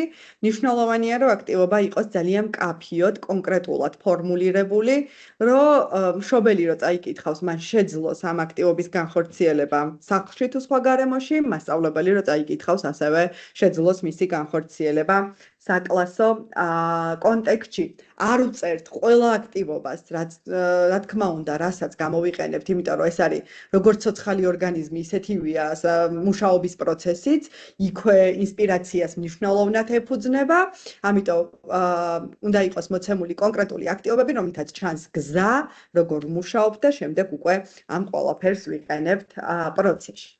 ეხლა უკვე ერთ ყველაზე პატარა ნიმუშს გაჩვენებთ, სადაც ასახულია ის ყველაფერი, რაზეც ვისაუბრე და შემდეგ უკვე ისევ ინტერაქციის რეჟიმში გავაგრძელებთ ჩვენს ვებინარს. მოცემულია, როგორც ხედავთ, რომ კონკრეტული ინტერვენციის გეგმაში მუშაობა ხდება როგორც აკადემიური სფეროდან თხრობის უნარზე, ასევე კომუნიკაცია ენამეტყველებიდან ექსპრესიულ ენაზე. მოცემულია ის წინარე ცოდნა, რომელიც მოსწავლეს ამ დასახული მიზნების მისაღწევად სჭირდება, რომ ეს ყველაფერი მისთვის იყოს მიღწევადი და რელევანტური და სამუშაო მიზნები უკვე იმ კრიტერიუმების გათვალისწინებით, რაზეც ვისაუბრეთ, რომ მაგალითად მოსწავლემ უნდა შეძლოს 2 ნაწილიანი სიუჟეტის აღწერა და ამ მიზნის მიღწევაზე მე სპეციალური მასწავლებელი ვიმუშავებ 1 თვის ვადაში და კონკრეტული თარიღებით გახლავთ მოცემული. ეს თარიღები ძალიან მნიშვნელოვანია, რომ იყოს დაკონკრეტებული, იმიტომ რომ საბოლოო ჯამში უკვე როდესაც მთელ სასწავლო წელზე იქნება ეს ყველაფერი შედგენილი, კარგად გამოჩნდება, რას ვაკეთებდი მე მთელი წელი და შესაბამისად პროგრესის შესაფასებლადაც მნიშვნელოვანია. ასევე კავშირი საგნობრივი გეგმის მიზნებთან, ის რომ ჩვენ ვითანამშრომლოთ საგნის მასწავლებელთან და კონკრეტული საგნის ფარგლებში განსაზღვროთ, რომელ საგანში, რომელი მიზნის მიღწევაში დაეხმარება უშუალოდ და სად შეიძლება კიდე განზოგადებები, ხო? იმიტომ რომ მაგალითად, როდესაც თხრობის უნარის განვითარებაზე ვმუშაობთ, ეს ნამდვილად პირდაპირი და ერთი შეხედვით ყველაზე ახლო მჭიდრო კავშირში ქართული ენისა და ლიტერატურის საგანთან არის, მაგრამ ჩვენ თხრობა გვიწევს ყველა საგანში, ხო? იქნება ეს ხელოვნება, ბუნება თუ ასე შემდეგ. და ბოლოს აი ეს ნაწილი აქტივობების და მასთან დაკავშირებული სხვადასხვა კომპონენტი, ის ფორმულირება, რაზეც საუბრობდით, რომ კაფეო იყოს, კონკრეტული იყოს, შეთავაზებული იყოს შესაბამისი მასალა და რესურსი, რასაც ამ დროს ვიყენებ, მონიშნული იყოს სამეცადინო სივრცე და ჩანდეს, როგორი იქნება პროცესში მშობლის ან კონკრეტული საგნის მასწავლებლის თანამონაწილე. მე მგონი ვეცადე რომ არც ისე მოკლედ როგორც მშვენია ხოლმე, მაგრამ გარკვეული მნიშვნელოვანი აქცენტები გამეკეთებინა, თუ შეკითხვები გაქვთ გისმენთ, თორე ნელ-ნელა გავაკეთებთ.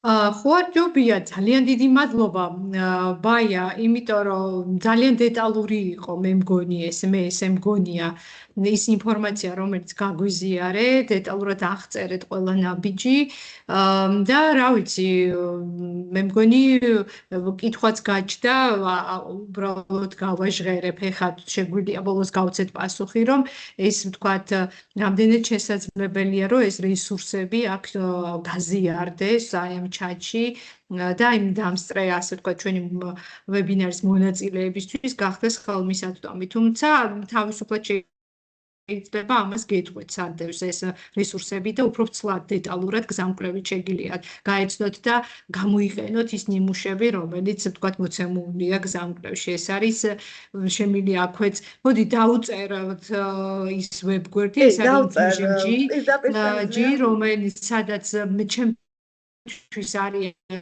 ერთ-ერთი საყვარელი გვერდი, სადაც თუ შეხვალთ რესურსებში და გზამკვლევებში, აუცილებლად გზამკვლევები, ასე ვთქვათ, იქ ნახავთ თუ კი ინკლუზიური განათლების მიმართულებით რაიმე რესურსი გზამკვლევი შეიქმნა, ყველა ასე ვთქვათ რესურსი არის განთავსებული და მათ შორის ეს ინფორმაცია კარგად არის აღწერილი სპეციალური მასწავლებლის პორტფოლიოს დოკუმენტში, რომელიც ბაიამ აღნიშნა, რომ მასწავლებლის სახლის მასწავლებლის პროფესიული განვითარების ეროვნული ცენტრის მიერ არის შემუშავებული და მგონია, რომ ჩვენი ვებინარის ერთ-ერთი თემა შეიძლება იყოს სწორედ პორტფოლიო, იმიტომ რომ ერთ-ერთი მიზანი ჩვენთვის არის, რომ მასწავლებლის პორტფოლიოზე ვიმუშაოთ, იმიტომ რომ ძალიან ღირებული ინფორმაციის თავმოყრა როგორ შეიძლება, როგორც მას სპეციალურ მასწავლებელთან დაკავშირებით, ასევე საგანმანათლებლო საჭიროების მქონე მოსწავლესთან დაკავშირებით, ამაზე არ ვიცი, მე მგონი გპირდებით, რომ ცოტა მოგვიანებით ვისაუბრებთ, იმიტომ რომ მგონია, რომ ეს არის ინკლუზიური განათლების განხორციელების პროცესის ძალიან მნიშვნელოვანი კომპონენტი, რომელიც აქტიურად უნდა იყოს გამოყენებული სასწავლო პროცესის დროს.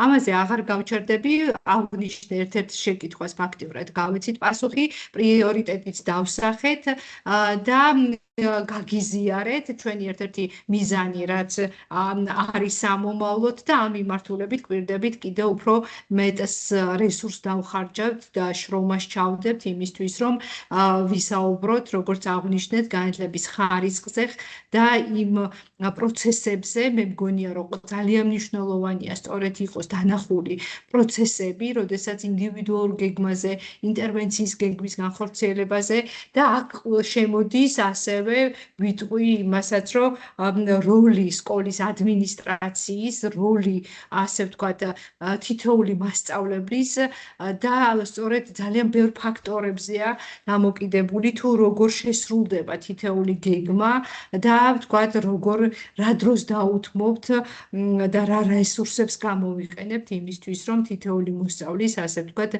ინტერესები თუ შესაძლებლობები იქნება დაკმაყოფილებული. მე რაღაც აღარ გავაგრძელებ, გავჩერდები დიალოგს, ვთხოვ ქეთის და ანას, რომ უკვე პრაქტიკის დონეზე გაგვიზიარონ ნიმუში, რომელსაც თვითონ უშუალოდ ეს ადამიანები იყენებენ მუშაობის პროცესში, რაც ცოცხალი პროცესია და ვთქვათ ისიც და მე მგონია, რომ აბსოლუტურად რელევანტური იქნება და სწორი იქნება, თუ ვილაპარაკებთ იმ გამოწვევებზე, რომელიც არსებობს ამის განხორციელების, შემუშავების, შეიძლება სისტემური რაღაცა მხარდაჭერა საჭირო სკოლის დონეზე რა არის გასაკეთებელი მშობლის დონეზე ასევე და ვთქვათ ამას სამომავლოდ თქვენს რეკომენდაციებს რა თქმა უნდა ვეცდებით მაქსიმალურად რომ იყოს გათვალისწინებული. რა ვიცი, გთხოვთ ქეთი, ანა, გაგვიზიაროთ ეს გამოცდილება, უბრალოდ გაუზიაროთ ჩვენ მონაწილეებს გამოცდილება, მგონია რომ ძალიან ღირებული იქნება.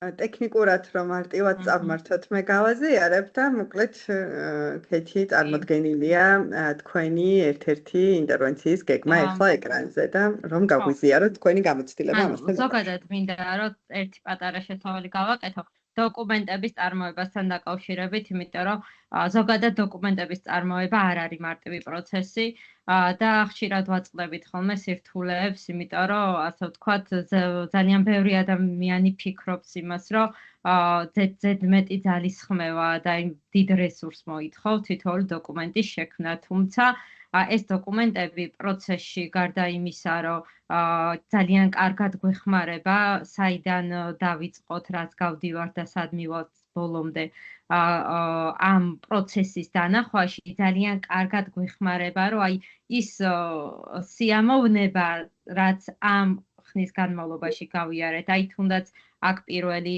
ველი რაც არის წინარე ცოდნა რა ქონდა დასაწყისში, სანამ მე დავიწყებდი ამ უნარზე მუშაობას და სად მივედით, აი ძალიან აზარტულია ხოლმე მე როცა ამ ყველაფერს გავდივართ, ამიტომ ეს დოკუმენტები არის ყოველდღურად გამოსაყენებელი. მე პირადად ძალიან ხშირად ვიხედები ხოლმე ეს აქტივობები, რა თქმა უნდა, ძალიან სწორად აღნიშნა ბაიამ, რომ ეს ხშირად, როდესაც თუნდაც შეფასებისა და კონსულტირების სპეციალისტი გარკვეულ სფეროებსა და აქტივობებზე გვაძლევს ხოლმე რეკომენდაციებს, ეს იმას არ ნიშნავს, რომ მე აქ ჩამოთვლილ აქტივობებს რო განვახორციელებ და ბავშვი ამას გააკეთებს, რომ ეს ამაში აუცილებლად გაწაფული იქნება და ეს უნარი იქნება მიღწეული. ეს არის ერთ-ერთი საფეხური იმისა და ზოგადი აქტივობები, რომ დავიწყოთ, საიდან დავიწყეთ, სად მივდივართ და დაახლოებით რა გზა გვაქვს გასავლელი იმისთვის, რომ ამ უნარზე გავიდეთ. ეხლა ერთ-ერთი ჩემი ინტერვენციის გეგმა, რომელიც სადაც ბოლო პერიოდში დავსახე, ასე ვთქვათ, და ვაპირებ, რომ ამ პერიოდში ვიმუშაო ბავშვთან, ეს არის აღქმის უნარი, რომელიც მოტორულ სფეროს, ანატიფ მოტორიკასთან და ასევე აკადემიურ სფეროსა წერისა და კითხვის უნართან ერთად უნდა ვიმუშაო. წინარე ცოდნას რაც შეეხება მოსწავლეს ამ შემთხვევაში შეუძლია და რა უნარებიც აქვს უკვე დღესდღეობით, ეს არის რომ შეუძლია ზემოთქვემოთ, წინ უკან გვერდზე და სივრცითი მიმართებების გარჩევა, თავისი პოზიციიდან ოღონდ ეს ძალიან მნიშვნელოვანი საკითხი, ანუ ასე ვთქვათ, რომ დავაკონკრეტო, შეუძლია მითხრას რა არის მის წინ და მის უკან, თუმცა რაღაცა სხვა თუნდაც ჩემთან მიმართებაში თუ სხვა პოზიციით დგას ამისი განსაზღვრა უჭირს და მოსწავლე ცნობს ყველა ასო, შეუძლია სიტყვის გამთლიანება, ანუ ფონოლოგიური სინთეზი და შეუძლია სიტყვის საწყისი ასოს დასახელება. ეხლა პირველ მიზნად, რაც ამ შემთხვევაში მაქვს, ეს არის, რომ მოსწავლე უნდა შეძლოს ნიმუშის მიხედვით 5 ფიგურის თანმიმდევრული დავაგება და მიმდევრობის შევსება და აქ მაქვს დაკონკრეტებული ვადები და ეს არის 20 იანვრიდან დაწყებული 28 თებერვლის ჩათვლით. მოსწავლე უნდა შეძლოს მოდელზე დაყრდნობით 400-იანი სიტყვის მოძრავ ანბანზე აწყობა, წაკითხვა და შინაარსის გაგება, იმიტომ რომ ეს ძალიან მნიშვნელოვანია, რომ მექანიკურ კითხვაში არ აგვერიოს და შინაარსობრივად იყოს აუცილებლად გამართული და მოსწავლე უნდა შეძლოს მსგავსი მოხაზულობის სიტყვები, ასოების ბ, გ, մ, ն, რ, ღ ერთმანეთისგან გარჩევა და სწორი მიმართებებით მოხაზვა. ანუ უმეტეს შემთხვევაში, ალბათ ხშირ შემთხვევაში ვიცით ხოლმე, რომ გარკვეული ასოები მაგალითად ძ და ხ გვაქვს ხოლმე ხშირად, როცა ერევათ ბავშვებს, თუმცა ამ შემთხვევაში კარგად ვიცოდი, რომ ესენი მეტად მსგავსი ასოები არიან და მიზნადაც არ ავიღე, იმიტომ რომ ეს უფრო დაძლევადი იქნებოდა ამ პერიოდში და რა თქმა უნდა ამ ასოების გარჩევა წინაპირობა იქნება იმისა, რომ შემდგომ ასე ვთქვათ ხ და ძ ასოებზეც გადავიდე.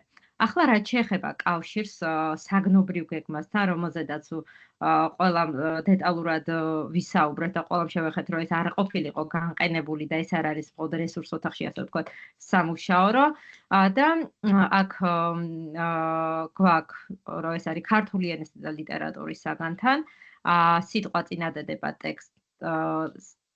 ტექსტთან კავშირში და დასახელებული გრძელვადიანი არის მიზანი, რომ მოსწავლე უნდა შეძლოს ორსიტყვიანი წინადადების გამართულად წაკითხვა და შინაარსის გაგება, ეს გვაქვს ეროვნულ სასწავლო გეგმაში და ასევე მათემატიკური უნარი, კანონზომიერება, რომელიც არის დასახული მიზანი, მოსწავლე უნდა შეძლოს მიმდევრობის დასრულება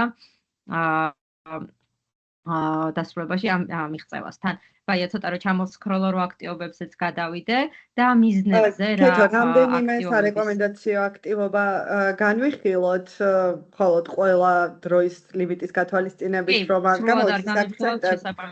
უბრალოდ აი თავარი რაც არის, რომ ეს ერთი პრინციპი, რომ აქტივობები დაალაგებულია მარტივიდან რთულისკენ, აი ამაზეც რომ ჩვენს მონაწილეებს ინფორმაცია მივაწვდით.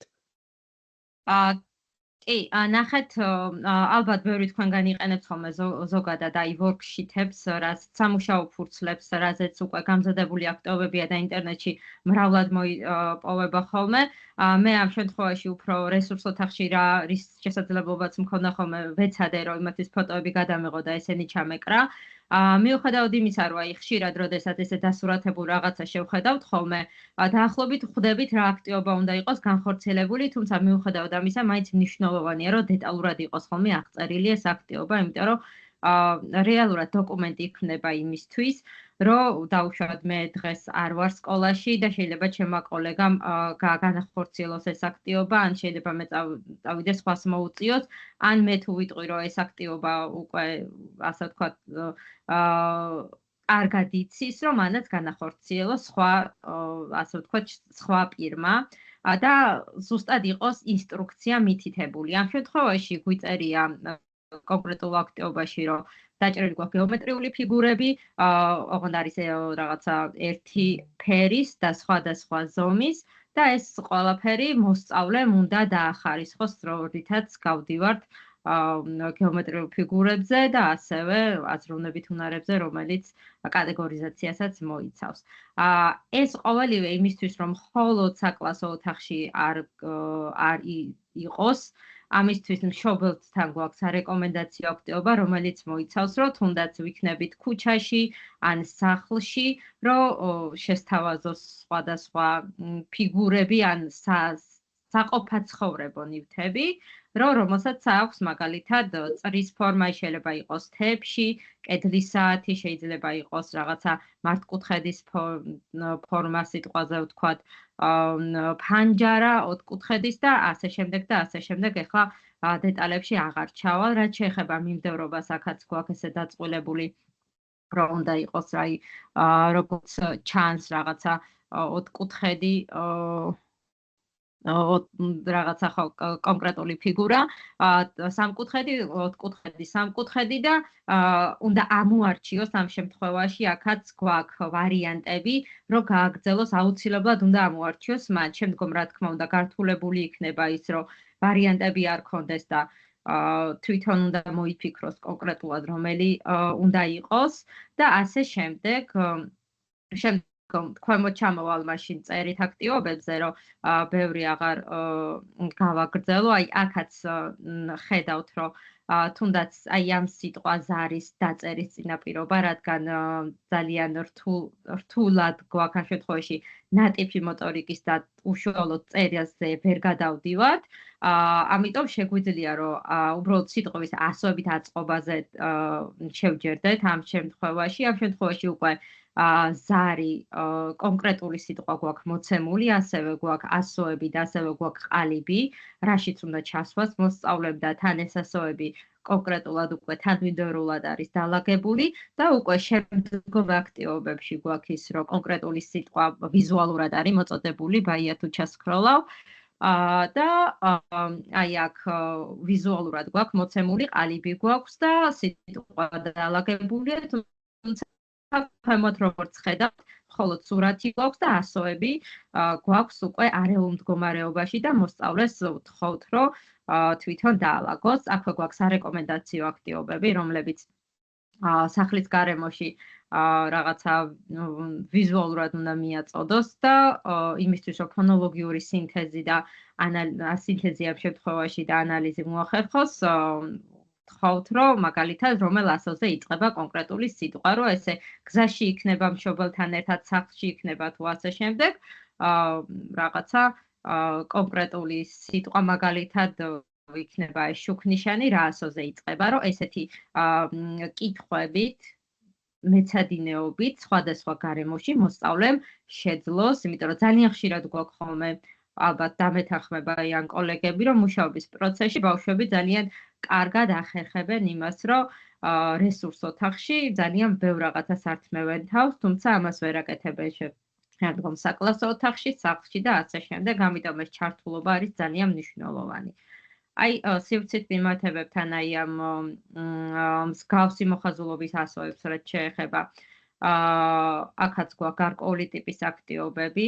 ამ შემთხვევაში ბადემ აქვს გამოყენებული პირველი კლასის, რადგან მოსწავლემ კარგად აღიქვას კონკრეტული ასო ხაზზემოთ იწერება, ხაზქვემოთ იწერება და ასე შემდეგ და ერთ-ერთი ჩემი საყვარელი აქტივობა არის ეს როდახოსთან მიმართებაში, რაც საკმაოდ კარგად იმუშავა ჩემს გამოცდილებაში, რომ ვთავაზობ ხოლმე რაღაც კონკრეტულ ფიგურას და ზუსტად ამ ფიგურის მსგავსი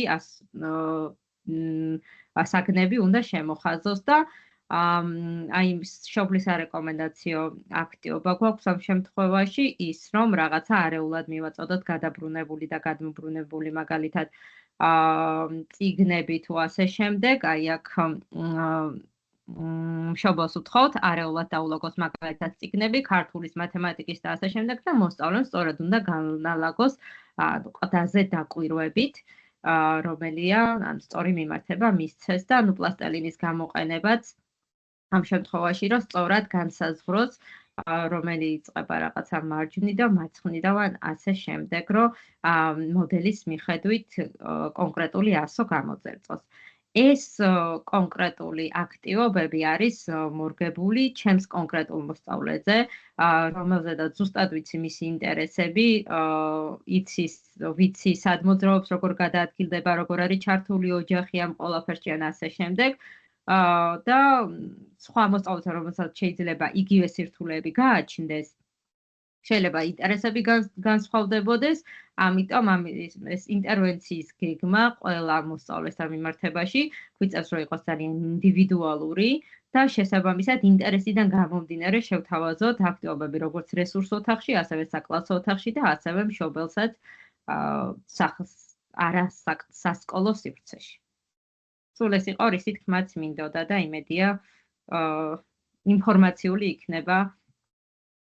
ბატონო, მადლობა კეთი, მე მგონი რომ იყო ძალიან კარგად, ასე ვთქვათ, ჩემთვის გასაგები იყო და დარწმუნებული ვარ ჩვენი მსმენელებისთვის ერთი ცოცხალი მაგალითზე მოყოლილია ეს ამბავი, მე მგონი საინტერესო იქნებოდა ჩვენი მსმენელისთვის და ანაც გაგვიზიარებს კიდევ ერთ თავის ნიმუშს, ისევ თავის, ასე ვთქვათ, რეალურ მაგალითს, როგორ მუშაობს, რა ტიპის, ასე ვთქვათ, ინტერვენციის გეგმა აქვს შემუშავებული და როგორ მუშაობს ეს გეგმა ხო, თითოეულ ბავშვთან, კონკრეტულ ბავშვთან მიმართებით. გაგიზიარებ ახლა ანი ეკრანზე რამდენიმე ნიმუში გამოგვიგზავნა, რომელი გირჩევნია? აჰა, ჩვენი ანგარიშის ნაწილი იყოს, რა ხან განსხვავებულია. მე მგონი ეს იყო, კი, აი მაშინ ეს გავაკეთოთ. კი ბატონო, ანუ კეთის აი ქონდა. გეგმაში ძალიან საინტერესო ნაწილი იყო, აი ეს მარტივი და რთული ვერსიები და მინდა რომ ანი ამაზეც გაგვიკეთო აქცენტი, როდესაც გადავალთ მაგ კომპონენტს. კი ბატონო. ბოდიში, ბაია, თუ შეიძლება ოდნავ რომ გაზარდოთ, რომ წასაკითხი დასანახი იყოს, პროცენტი რომ გაუზარდოთ. იმიტომ რომ Word-ის ფაილია და ხოლმე ცოტა გამიჭირდა და ხო, თუ შეიძლება რომ ცოტა გამზარდოთ. აი მაქსიმალურზე მაქვს ახლა ამ ეტაპზე. კარგით, მოკლედ დავიწყებ თუ აღქმადია ყველასათვის. კეთის ქონდა კოგნიტიური უნარიდან და შემდეგ გადიოდა აკადემიურ უნარებზე, მე ამ შემთხვევაში პირიქით მაქვს აღებული, ანუ ძირითადი უნარი, რაც აი ამ კონკრეტულ გეგმაში განხილული არის ანგარიში, თუმცა ამასთან ერთად მთელ რიგ სხვადასხვა სფეროებსა და უნარებზე მუშაობთ, მაგალითად ეს არის აკადემიური უნარებიდან წერა, პრაგმატული სფეროდან არის ფულის გამოყენება, კოგნიტური უნარებიდან არის ასევე აღქმა და მოტორიკა, ნატიფი და მსხვილი მოტორიკა არის ჩართული. აქაც წინარე ცოდნიდან ვიწყებ, რა თქმა უნდა და უფრო დეტალურად აღწერ ანგარიშის მიმართულებით, რა შეუძლია მოსწავლეს შეუძლია 7-მდე რიცხვების ცნობა, დასახელება და ჩაწერა, რიცხვის რაოდენობასთან დაკავშირება, ერთი ბიჯის მიმატება ვიზუალური თვალსაჩინოების დახმარებით და კონკრეტულად რიცხვების მუხლუხოს ვიყენებთ, ამას იმიტომ აღნიშნავ, რომ შემდგომში არ გადავდივართ 2 ან 3 მეტი ბიჯის მიმატებაზე, რადგან თვითონ ცნება ერთი ბიჯის მიმატება ჯერ ბოლომდე არ არის გაგებული და გააზრებული და როგორც ვიცით, ეს უფრო გაცილებით რთული მიზანია, ვიდრე შეიძლება იყოს მაგალითად მე უკვე 2 და 3 ბიჯის მიმატება. პრინციპის გაგება რა არის მიმატება ხდება ერთი ბიჯის დასწავლით. ერთი ბიჯის მიმატების გაგება გააზრებით. შემდგომ მოკლედ შეუძლია რიცხვის წინა და მომდევნო რიცხვების დასახელება, შეუძლია განსაზღვროს მინიმუმ 3 ერთეულით განსხვავებულ გროვებში, რომელია მეტი დაკლები და იგულისხმება 10-ის ფარგლებში, ამასაც ვიზუალური მხარდაჭერით განასხვავებს რეალურად. ზომავს მანძილს სიბრტყეზე 2 ფიგურას შორის არასტანდარტული საზომი ერთეულით და ეს იყო მკაველი აღებული ამ შემთხვევაში, ანუ სახაზავის გამოყენება ჯერჯერობით უჭირს, ადარებს საგნებსა და ასახელებს დიდსა და პატარას. შეუძლია გეომეტრიული ფიგურების 4-კუთხედის და 3-კუთხედის ამოწნობა, კუთხეებისა და გვერდების რაოდენობის მიხედვით მათი აღწერა.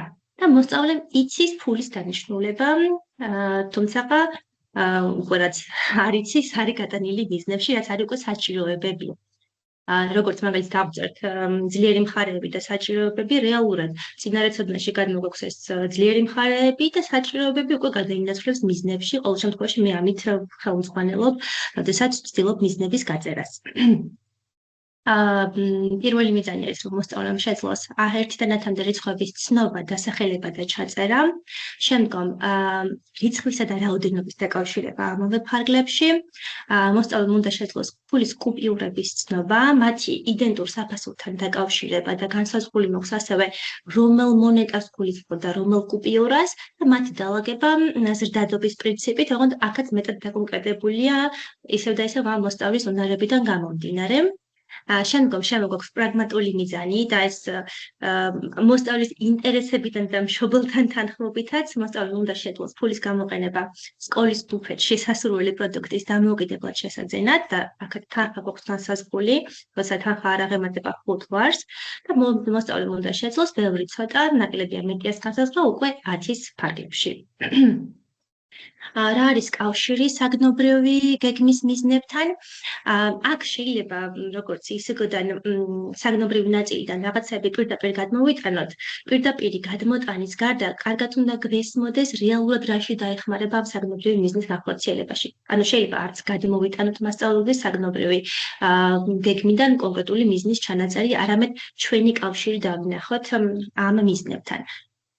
აღნიშნული მიზნები მოსწავლეს დაეხმარება საგანში მათემატიკა დასახული ბიზნესის მიღწევაში, კერძოდ ცნება მათემატიკური მოდელი, მოსწავლემ უნდა შეძლოს რიცხვის წარმოდგენის საშუალებების გამოყენება, მოსწავლემ უნდა შეძლოს რიცხვის წარმოდგენა თვალსაჩინო მოდელებით, მოსწავლემ უნდა შეძლოს რიცხვების შედარება და დალაგება, უნდა შეძლოს დააკავშიროს თვლა, რიცხვებს შორის დამოკიდებულებები და შეკრება გამოკლების მოქმედებები. გადავიდეთ მოდი უკვე კონკრეტულ აქტივობებზე და რაც ბაიამ ახსენა მიუხედავად იმისა, რომ ეს არ წარმოადგენს რაიმე საჭიროებას, იმის მანიშნებლად, რომ რაღაცა პატარა ცვლილება უკვე იყო, იქ სადაც მაგალითად 4 კვირა ან 6 კვირა მიწელია მიზანზე. დავალებებს უმეტესად განვალაგებ მარტივიდან რთულისკენ. ისე რომ გარკვეული დახმარებები ხარდამჭერე მაგალითად ვიზუალური თვალსაჩინოები ნელ-ნელა ჩაიხსნას და გადავიდეთ მეტად დამოუკიდებლად ამ უნარების გამოვლენაზე. აი მაგალითად ხო ერთ-ერთი ესეთი აქტივობა მასწავლებელი მოსწავლეს აწვდის პატარა ჯამებს, რომელზეც აწერია სამიზნე რიცხვი და მოსწავლეს ევალება თითოეულ ჯამში პინცეტით ან ხელით ჩააწყოს შესაბამისი რაოდენობის ბურთები. ანუ პინცეტით მოძრაობა ისევ ნატიფ მოტორიკაზეც მუშაობს, გარდა რიცხვისა და რაოდენობის დაკავშირებაზე, ხელით ჩაწყობის შემთხვევაში ნატიფი მოტორიკის ნაწილი თვითონ თითების პინცეტის ერთგულ მოძრაობას ვაკვირდებით. რა არის აქ მარტივი ვარიანტი? მასწავლებელი აწვდის ბარათს, რომელზეც წერია რიცხვი და დატანილია შესაბამისი ილუსტრაციაც, მაგალითად რაოდენობის ამსახველი ვიზუალი. ანუ ეს არის ის პატარა ხარაჩო, რასაც თავიდან ვაწვდით, რომ რიცხვი რაოდენობა დააკავშიროს და ამ ვიზუალის დახმარებით უკვე ამატებს მძივებს. მძივები, ანუ ბურთები, ნახეთ, აი რაც მოხს მაგალითი აქ ეს არის სკრეპების დახმარებით, ან ჩვენ გვაქვს პატარა მძივები, რომელსაც ესე რომ შეაერთები იკვრება და არ არის სტრეპი და ამ კონკრეტულ მოსწავლეს ძალიან უყვარს ეს მძივების აწყობა, რაღაც ხელნაკეთი ნივთები, ამიტომ მაქვს ამ მძივების ნაწილი დამატებული. და რაც შეეხება რთულ ვარიანტს, მასწავლებელი აწვდის გამოჭრილ წრეს, რომელზეც მხოლოდ რიცხვი წერია, თუ წერია 4-იანი და აღარ არის 4 ვაშლი გვერდით დახატული, მოსწავლეს შესაბამისი რაოდენობის სარჭებს ამაგრებს ამ წრის ირგვლივ. ამ შემთხვევაში ისევ ნატიფ მოტორიკასაც ვავითარებთ და თავარი სამიზნე რაც არის ანგარიში და რიცხვი რაოდენობის დაკავშირება ერთმანეთთან ამათაც გავდივართ. რაც შეეხება ასევე საინტერესოა, რა შეიძლება გააკეთოს მშობელმა სახლში ან მასწავლებელმა კლასში. კლასში მაგალითად იმავე რიცხვებზე მუშაობს მასწავლებელი სხვადასხვა სამუშაო ფურცლებით, ასევე არა მარტო მათემატიკის მასწავლებელი, ქართულის მასწავლებელი მუშაობს მარცვლებზე და თუ ნახავთ ამ მოსწავლის კითხვის გეგმას იქ ნახავთ, რომ მარცვლების გამოყოფასაც ვცდილობთ და დათვლას რაოდენობისას, სიტყვაში მარცვლის რაოდენობის გამოყოფა და ჩაწერა, მაგალითად რა ვიცი, სიტყვა ჭიქა, რამდენი მარცვალია 2 და დაწეროს, რომ ეს იყო 2-იანი ან 2 მარცვალი. ანუ ის რაც ანგარიშის ნაწილია, ასევე შეიძლება ნებისმიერ სხვა საგანში გადმოვიტანოთ, აი ხელოვნებაშიც გვაქვს რომ აფერადებს და მიუხატავს იმ რაოდენობის ვაშლებს, მე მგონი ეს ქონდა ხის მაგალითი გამოყენებული. და რაც შეეხება მშობელს, მაღაზიაში პროდუქტების შეძენისას მოსწავლეს თხოვს, რომ შვილს, ან შეიძლება იყოს თქო მეურვე, ვინც ზრუნავს, ყოველ შემთხვევაში პასუხისმგებელი პირი. თხოვს რომ მოიტანოს გარკვეული რაოდენობის პროდუქტი, ძალიან კარგად მუშაობს ხოლმე ხილბოსტნეულის სექციაში, თუმცა ასევე შეიძლება სხვა ნივთებთან და პროდუქტებთანაც გამოვიყენოთ, გააჩნია რა სჭირდება, შეხებადი უნდა იყოს, რაღაცა ძალიან ყოველდღიურ ფუნქციურს უკავშირებთ და თან მართლა ექნება განცდა, რომ მე ეს გამომივიდა, მე შევძელი და სახლისთვის რაღაცა ნივთები ვიყენე, ანუ სოციალურ ემოციურ სფეროზეც გავდივართ ამ კუთხით. მოკლედ ვთქვათ, თხოვს რომ სასწორთან მოიტანოს 5 ბანანი.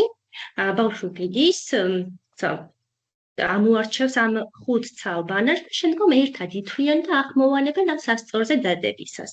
ამ დროს მშობელიც და გარემოც უნდა იყოს ძალიან მიმღები, გამგები და მომთმენი, რომ რაღაცა მე მოგიტანა, არავინ არ უნდა უთხრას, არამედ ვადროვოთ, რომ ეს პროცესი დასრულდეს და მან შეიძინოს ის უნარები, რაც შემდგომში როგორც ყოველდღიურ ფუნქციონირებაში დაეხმარება, ასევე აკადემიური მიზნების მეტად წინ წაწევაში. აქ არის კიდევ სხვადასხვა რომელი აქტივობა გინდა ანი რომ განიხილო და იქ აი მაგალითად ფულზე ხომ არ რადგან მიზანში იყო გამოყენებული თუ გინდა ყველაზე კარგად რაც მუშაობს არის მაღაზიობანას თამაში და ეს კუპიურების ნაწილიც მოდი ჩამოვიტანოთ ქვედა აქტივობას უფრო მეტად საინტერესოა ეს მაღაზიობანას ნაწილს ვიტყვი როგორი პროცესია ვამზადებ რესურსოთებიდან ვირჩევთ ნებისმიერ ნივთებს მე და მოსწავლე ერთად განმოვაგებ ამას ცალკე მაგიდაზე შემდგომ ვუმატებთ დებ საფასურებს მაგალითად აქ ჩანს თუ არა რაღაცა ის ჩვენი გატეხილი რესურსი ღირს 20 ლარი ანუ პირობითად ვაწყობთ ამ საფასურებს გამთ ასევე სალარო აპარატს და ვცვლით როლებს. იმ შემთხვევაში, როცა მოსწავლე არის მყიდველი, მას აქვს გამოჭრილი კუპიურები, ანუ კუპიურების მოდელი, მოდის ჩვენს მაღაზიაში, არჩევს თავისი სურვილით ნებისმიერ ნივთს და უნდა შეუსაბამოს მისი კუპიურა.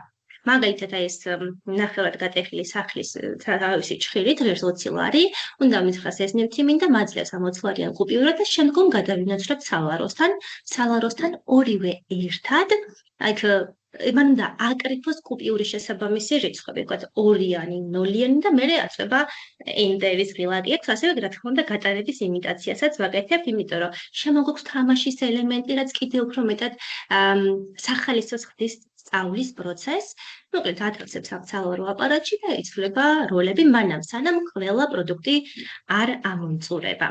რაც შეეხება მეტად გართულებული ვარიანტი არის ის, როდესაც სპეციალური მასწავლებელი ან ასისტენტი მოსწავლესთან ერთად შედის სასკოლო ბუფეტში, აკრირდება საფასურებს, რაც ასევე განთავსებულია პროდუქტების წინ, არჩევს რომელი პროდუქტი უნდა, თან თავის კუპიურასთან მიმართებით, ანუ უნდა ჩაეტიოს იმ ლიმიტში, იდულობს რეალურად პროდუქტს, ანუ ის, რასაც ვაკეთებ რესურს ოთახში, გადამაქვს რეალობაში, თან ამ მოსწავლეს ძალიან უყვარს ბუფეტში ვიზიტი და ის შესვენებაზე რაღაცების მირთვა, მოკლედ იმის თქმა მინდა, რომ გარეგანი დამაჯილდოებლები ბევრი მოდის და შინაგანი ეფექტურობის განცდაც იზრდება, როცა მეტად ხელშეღებადია ის, რასაც ვაკეთებ. და ამით თან რეალურად ვსწავლობთ როგორც ფულის გამოყენებას, ასევე რიცხვების ცნობას, დასახელებას, ან თან პრაგმატიკა, თან აკადემიური უნარები და თან თამაში გართობა, ხო.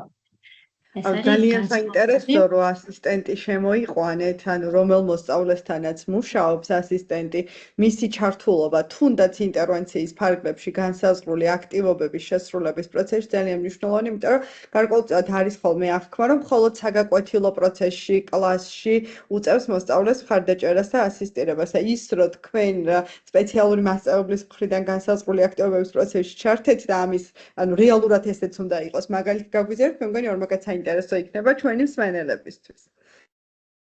იმედია იქნება რაიმე მხრივ დამხმარე, თუ გინდა რომელიმე კიდევ რომელიმე აქტივობა განვიხილოთ, განსაკუთრებული. აი ფრიცების ვარიანტიც შეიძლება იყოს, იმიტომ რომ ასევე მოსწონს ეს სენსორული შეგრძნებაც მისთვის გარკვეული სტიმულია რომ გააკეთოს, ან არა, კამათრის აქტივობა იყოს. როდესაც ძირს არის განლაგებული ამ შემთხვევაში ციფრები, რიცხვები. ხო, 10-იანი კამათელი ფიზიკურად არ გვაქვს, D&D-ს კი ვთამაშობ, მაგრამ ხელშეღებადი კამათელი არ მაქვს. და რა არის ამ აქტივობის არსი? აქაც სადღაც თამაშის და შეჯიბრებითობის პრინციპი შემოგვაქვს, რაც ძალიან მოსწონს. კონკრეტულ მოსწავლეს აქვს გარკვეული ქცევითი სირთულეებიც და იმისათვის, რომ ჩაერთოს სამუშაო პროცესში, ხალისის განცდა უნდა ქონდეს და ეს არის მისთვის ძალიან დამაჯილდოებელი და კარგად მოყვება შემდგომ უკვე პროცესს. მასწავლებელი ძირითადად ყოფს ციფრების ბარათებს და ამ შემთხვევაში ეს არის მოსწავლის პოზიციიდან ხილვადი. რიგრიგობით ვაგორებთ კამათელს და ვინც უფრო, ანუ ვთქვათ, მე ვდგავარ რიცხვის საპირისპირო პოზიციიდან, ის ჩემს პირისპირ დგას და ერთად მიბრბივართ შესაბამისი რიცხვისკენ და ეს ბარათი უნდა ავიღოთ. ვინც დაასწრებს, ბარათიც მისია და მთავარი ის არის, რომ რაც გაგორდა კამათელზე, ზუსტად ის რიცხვი უნდა დავაფიქსიროთ და დავიჭიროთ. ამისი რთული ვარიანტი, რაც მაგალითად ხანმოკლე მეხსიერების განვითარებაზე გადის, არის ის, რომ მანამ სანამ რიცხვებს მოვძებნით და ამ ბარათებს ავიღებთ, კამათელს ვაგორებთ შეიძლება 2-ჯერ, ან შეიძლება 3-ჯერ და სამივე დასახელებულ რიცხვს ვაერთიანებთ. მაგალითად, გავაგორე ერთხელ ამოვიდა 6, გავაგორე მეორედ ამოვიდა 4 და მე უნდა ავიღო ჯერ 6, შემდეგ 4, ანუ თანმიმდევრობის დაცვა.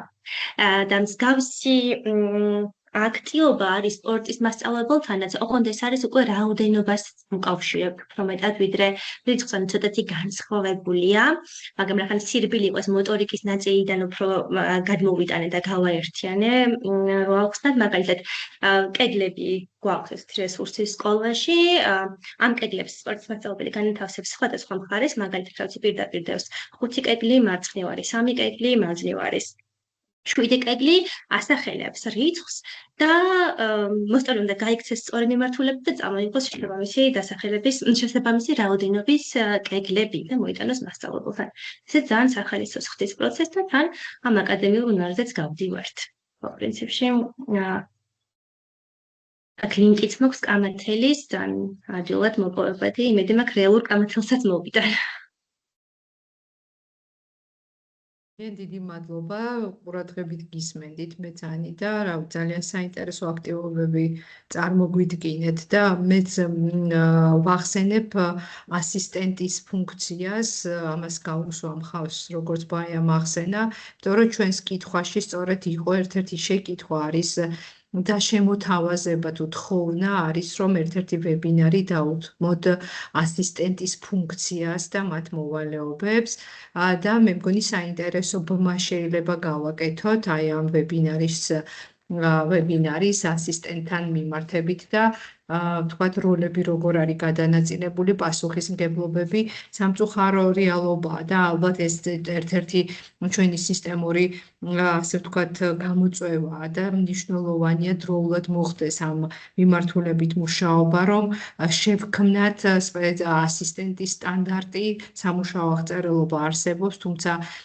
გარკვეულწილად მოხდა აი ამ ასისტენტის ფუნქციების დაზუსტება დოკუმენტში, რომელზეც ჩვენ ვიმუშავეთ და იმედი მაქვს ძალიან სწრაფად დამტკიცდება და კიდევ უფრო დეტალურად არის აღწერილი ასისტენტის ფუნქცია მოვალეობები, თუმცა ეს არ არის საკმარისი იმისთვის, მნიშვნელოვანია, მაგალითად, როგორც სპეციალური მასწავლებლის, ასე ვთქვათ, გზა გავიარეთ და დღეს უკვე სპეციალური მასწავლებელი არის თავისი სტანდარტით გათანაბრებული მასწავლებელთან, ასისტენტის შემთხვევაში, რა თქმა უნდა, ის აბსოლუტურად სხვა მიმართულებით ამ პროფესიის განვითარებაზეც მუშაობა არის ძალიან მნიშვნელოვანი და დროული და კიდევ ერთ-ერთი აი ამ ბევრ, ასე ვთქვათ, მნიშვნელოვან საჭიროებასთან ერთად დგას სწორედ ასისტენტის პროფესიის განვითარება და ამ მიმართულებით გარკვეული, ასე ვთქვათ, ნაბიჯების გადადგმას გეგმავს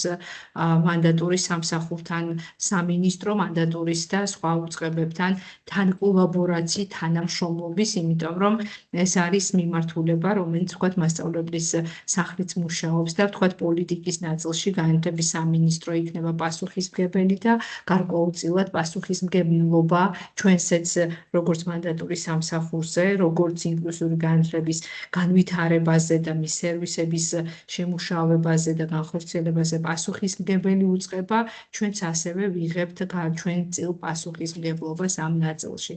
ძალიან დიდი მადლობა, საკმაოდ საათნახევარია ჩვენი, ასე ვთქვათ, ვებინარი მიმდინარეობს. როგორც ასე ვთქვათ, კომენტარებს თვალყურს ვადებ და არის საკმაოდ პოზიტიური გამოხმაურება, ძალიან მიხარია, რომ საინტერესო იყო თქვენთვის ყველა ის ნიმუში, რომელიც ჩვენმა სპეციალურმა მასწავლებლებმა გაგიზიარეს და იქნება ეს გამოცდილება თქვენთვის სასარგებლო იმისთვის, რომ ხვალ უკვე საკლასო სკოლაში დაბრუნების შემდეგ თუ თქვენ დაგაფიქრათ და გარკვეულ ასე ვთქვათ აქტივობას არ იყენებთ და იყო ღირებული ინფორმაცია, რომელიც გაგიზიარეს ჩვენმა ასე ვთქვათ სპეციალურმა მასწავლებლებმა, ძალიან მიხარია და დაუბრუნდები იმ რამოდენიმე შეკითხვას, რომელიც ასე ვთქვათ ჩავინიშნე, ასისტენტთან დაკავშირებით უკვე გავაჟღერე. ერთ-ერთი კითხვა, რომელიც დაისვა, ეს არის რა დოკუმენტებზე მუშაობს სპეციალური მასწავლებელი, ანუ მთლიანად ჩამოუვთვალოთ ის დოკუმენტები, რა დოკუმენტების შემუშავებაზეც არის პასუხისმგებელი, თქვით, რომ მონაწილეობს ინდივიდუალური სასწავლო გეგმის შემუშავებაში, ასე მუშაობს ინდივიდუალ ინტერვენციის გეგმაზე, ასევე ითქვა, რომ ინდივიდუალური სასწავლო გეგმის ჯგუფის ოქმს წერს და კითხვა იყო, რომ კიდევ რა დოკუმენტებზე მუშაობს სპეციალური მასწავლებელი. ხო, თუ შეიძლება გავცეთ მაშინ პასუხი და მერე უკვე შემდეგ კითხვასაც დავსვამ. შეიძლება ეს იყოს პირველადი მართვის გეგმა, როდესაც მოგმართავენ საჭიროების დასადგენად დასაზუსტებლად, მანამ სანამ მაგალითად მიმართავთ ძველ სახელს გამოვიყენეთ მულტიდისციპლინური კურსის გრძელი დამახსოვრება მეც სამუშაო მეცნიერებაზე. ამ შემთხვევაში მოკლედ მანამ სანამ სხვა დამატების ჩარევას სტატუსის მინიჭებისთვის ჩავერევით სტატუსის მისანიჭებლად ვცდილობთ ჩვენივე რესურსების მობილიზებას, რა შეიძლება გაკეთდეს იმისათვის, რომ მოსწავლემ დაძლიას ეს აკადემიური სირთულეები იქნება თუ თუნდაც ქცევითი სირთულეები. ანუ ერთ-ერთი დოკუმენტი არის პირველადი მართვის გეგმა. ასევე გვაქვს ტრანზიციის გეგმა, რაც არის როგორც საფეხურიდან საფეხურზე ცვლილების შემთხვევაში, ასევე ბაღიდან სკოლაში გადმოსვლისას, ან სკოლიდან პროფესიულში, მოკლედ სადაც გააგრძელებს ეს ჩვენი მოსწავლე მოღვაწეობას. რაიმე ხომ არ მრჩება კიდევ? ანი, ზოგადად აი ერთი ასე ვთქვათ, ინდივიდუალური სასწავლო გეგმა, რასაც თავიდანვე მოიცავს შეფასების დოკუმენტი იქნება, რომელსაც ასე ვთქვათ, ჩვენი აღწერითი სახის, რა თქმა უნდა, უკვე როდესაც მინიჭებული აქვს მოსწავლეს სტატუსი და დასკვნა გვაქვს შეფასებისა და კონსულტირების სპეციალისტის მიერ კი არის განხილული, რა უნარებით მოდის ბავშვი სკოლაში, ან უკვე მოსულ ბავშვს რა უნარები აქვს, თუმცა ჩვენი აღწერითი სახის შეფასება, რომელიც შედარებით უფრო დეტალურია ხოლმე, ეს რო ეხება როგორც კოგნიტურ, ასევე აკადემიურ უნარებს, ასევე ფუნქციურ თვითცნობიერებას, თვითრეგულაციას, ქცევა, ემოციას, ინტერესებს და ასე შემდეგ და ასე შემდეგ. ჩემთვის მაგალითად ყოველი სემესტრის, ყოველი წლის დასაწყისში ამ დოკუმენტის გაკეთება საკმაოდ დიდი ენერგია მიაქვს და პირველი ეს მახსენდება ხოლმე. შემდგომ ამ შეფასებებზე დაყრდნობით ვაკეთებ ხოლმე ინტერვენციის გეგმას. რა თქმა უნდა, რაც ახსენეს ტრანზიციის გეგმა ძალიან მნიშვნელოვანია სხვადასხვა საფეხურზე, ესეც რა თქმა უნდა სასწავლო წლის დასაწყისში გვიწევს ხოლმე საფეხურის ცვლილების პერიოდში და შემდგომ ახლა უკვე მე პირადად მყავს მოსწავლე, რომელიც ასრულებს სკოლას და მასთანაც ვიწყებ მუშაობას პროფესიულ სასწავლებელთან თანამშრომლობით და ოჯახის ჩართულობით. გარდა ამისა, სხვადასხვა დოკუმენტები არსებობს, რომელთა, ასე ვთქვათ, ვალდებულებითი წარმოება არ გვაქვს, თუმცა პორტფოლიოს ფარგლებში მე პირადად მქონდა შესაძლებლობა, რომ ამ დოკუმენტებზე მემუშავა, ეს იყო იგივე რუბრიკები, ასევე სამოქმედო გეგმა, განრიგები, რომელიც რეალურად ძალიან მეხმარება მუშაობის პროცესში, თუნდაც ის, რომ რაღაც რომელ კვირის რომელ პერიოდში შემიძლია დავესწრო რომელიმე საგანს, მშობელს გავუწიო კონსულტაცია, მასწავლებლებს შევხვდე და განვიხილოთ. ეს ყველაფერი ამისი, ასე ვთქვათ, განრიგის გეგმა არსებობს, რესურს ოთახში მუშაობის კლასში დასწრების და ასე შემდეგ, თუმცა ეს ასე ვთქვათ, ეხლა სავალდებულო დოკუმენტად არ განიხილება. რაც შეეხება საოქმე დოკუმენტებს და ოქმის შედგენას, ვიცით, რომ სპეციალური მასწავლებლები არიან, ასე ვთქვათ, მდივანი ამ ჯგუფის და შესაბამისად ოქმის შედგენაში მონაწილეობა გვიწევს, თუმცა არ დაგვავიწყდეს, რომ დამრიგებელი არის კოორდინატორი და ძირითადი პასუხისმგებელი პირი იმისა, რომ მან უნდა მიიღოს დიდი როლი დაორგანიზებასა და შედგენაში.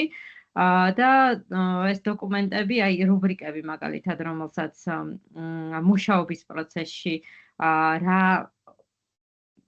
ასე ვთქვათ, რომელ სხვადასხვა თეორიებს ვიყენებ მე პროცესში, ეს იქნება რაღაცა განვითარების თეორიები თუ სხვადასხვა მიდგომები, ეს იქნება მულტიმოდალური მიდგომა თუ უნივერსალური დიზაინი თუ ასე შემდეგ, ძალიან მეხმარება იმაში, რომ მე მუშაობის პროცესი დავგეგმო და ეს დოკუმენტებიც ასე თუ ისე ვცდილობ ხოლმე, რომ უდმივად მქონდეს რაღაც წესრიგში. ერთს დავამატებ. მეტაკლებად გამოვდი. მე მგონი ერთი გამახსენდა, როცა საუბრობდი ამაზე, რთული ქცევის მართვის კონსულტანტის მოწვევის შემთხვევაში, ასევე არის შემუშავებული სპეციალური ფორმა, რაც ძალიან დამხმარია. ამას რო შეავსებ, შეიძლება აღარ დაგჭირდეს ქცევის მართვის კონსულტანტის მოწვევა, იმდენად დეტალურია და დეტალურთან ერთად გეხმარება იმის გაცნობიერებაში, რა ნაბიჯები, რას უნდა დააკვირდე, რა ნაბიჯები უნდა გადაიდგას. და ესეც ძალიან მნიშვნელოვანი და საინტერესო დოკუმენტია. მადლობა ანა. დავამატებ. ყველა ახალი რაღაცები ახსენა ქეთიმ და რო არ იყოს გაურკვევლობა, აი პორტფოლიოს გზამკვლევში, რომელიც ვახსენეთ, გარდა ინტერვენციის გეგმაზე ჩანაწერისა, ყველა ის სარეკომენდაციო დოკუმენტი, რომელიც ამ ეტაპზე სავალდებულო არ არის, თუ დაგაინტერესებთ, რას გულისხმობს იგივე რუბრიკები, იგივე განრიგი და ასე შემდეგ, აი ამ გზამკვლევში მოცემულია და გარდა inclusion-ისა, როგორც მაქვს ინფორმაცია, ყველა სკოლას გადაცემული აქვს მატერიალური სახით და ბიბლიოთეკაშიც თუ უშუალოდ თქვენთან არ არის რესურს ოთახში, შეგიძლიათ რომ მოიკითხოთ. ბატონო, მე მგონი ძალიან ღირებული ინფორმაცია გააზიარეთ. მადლობა დიდი, კიდე გავაგრძელებ შეკითხვას, არის კითხვა იმასთან დაკავშირებით, თუ ერთ მოსწავლეზე რა დრო იხარჯება ყველა აი ამ ინტერვენციის გეგმის შემუშავებისთვის რა დროს ხარჯავს სპეციალური მასწავლებელი. არ ვიცი, მე მგონი ჩემი აზრით, აი ხო, ეს არის ინდივიდუალური ალბათ და ძალიან ინდივიდუალურია. ძალიან რთულია, რომ ვთქვათ 1 საათი, 2 თუ 3 საათი იხარჯება. აი, თუნდაც იმაზე, რომ მე გარკვეული უნარი, რაზეც ახლა ვისაუბრეთ, რა თქმა უნდა, ბავშვს ვიცნობ, შესაძლებელია მე ახლა ყველაზე სკოლაში ეხა სადაც მუშაობ უკვე მე-7 წელია და მოსწავლე რომელიც მყავს მე-7 წელია, დაახლოებით რომ გავსაზღვრე პერიოდი, რომ გარკვეულ უნარზე აი ეს აქედან აქამდე ვიმუშავებდი და გავწერე მიზნები და ასე შემდეგ, სადღაც ერთ თვეში ისე შეიცვალა ბავშვის ქცევა, რომ თავიდან მომიწია ამ ინტერვენციის გეგმის გაწერა.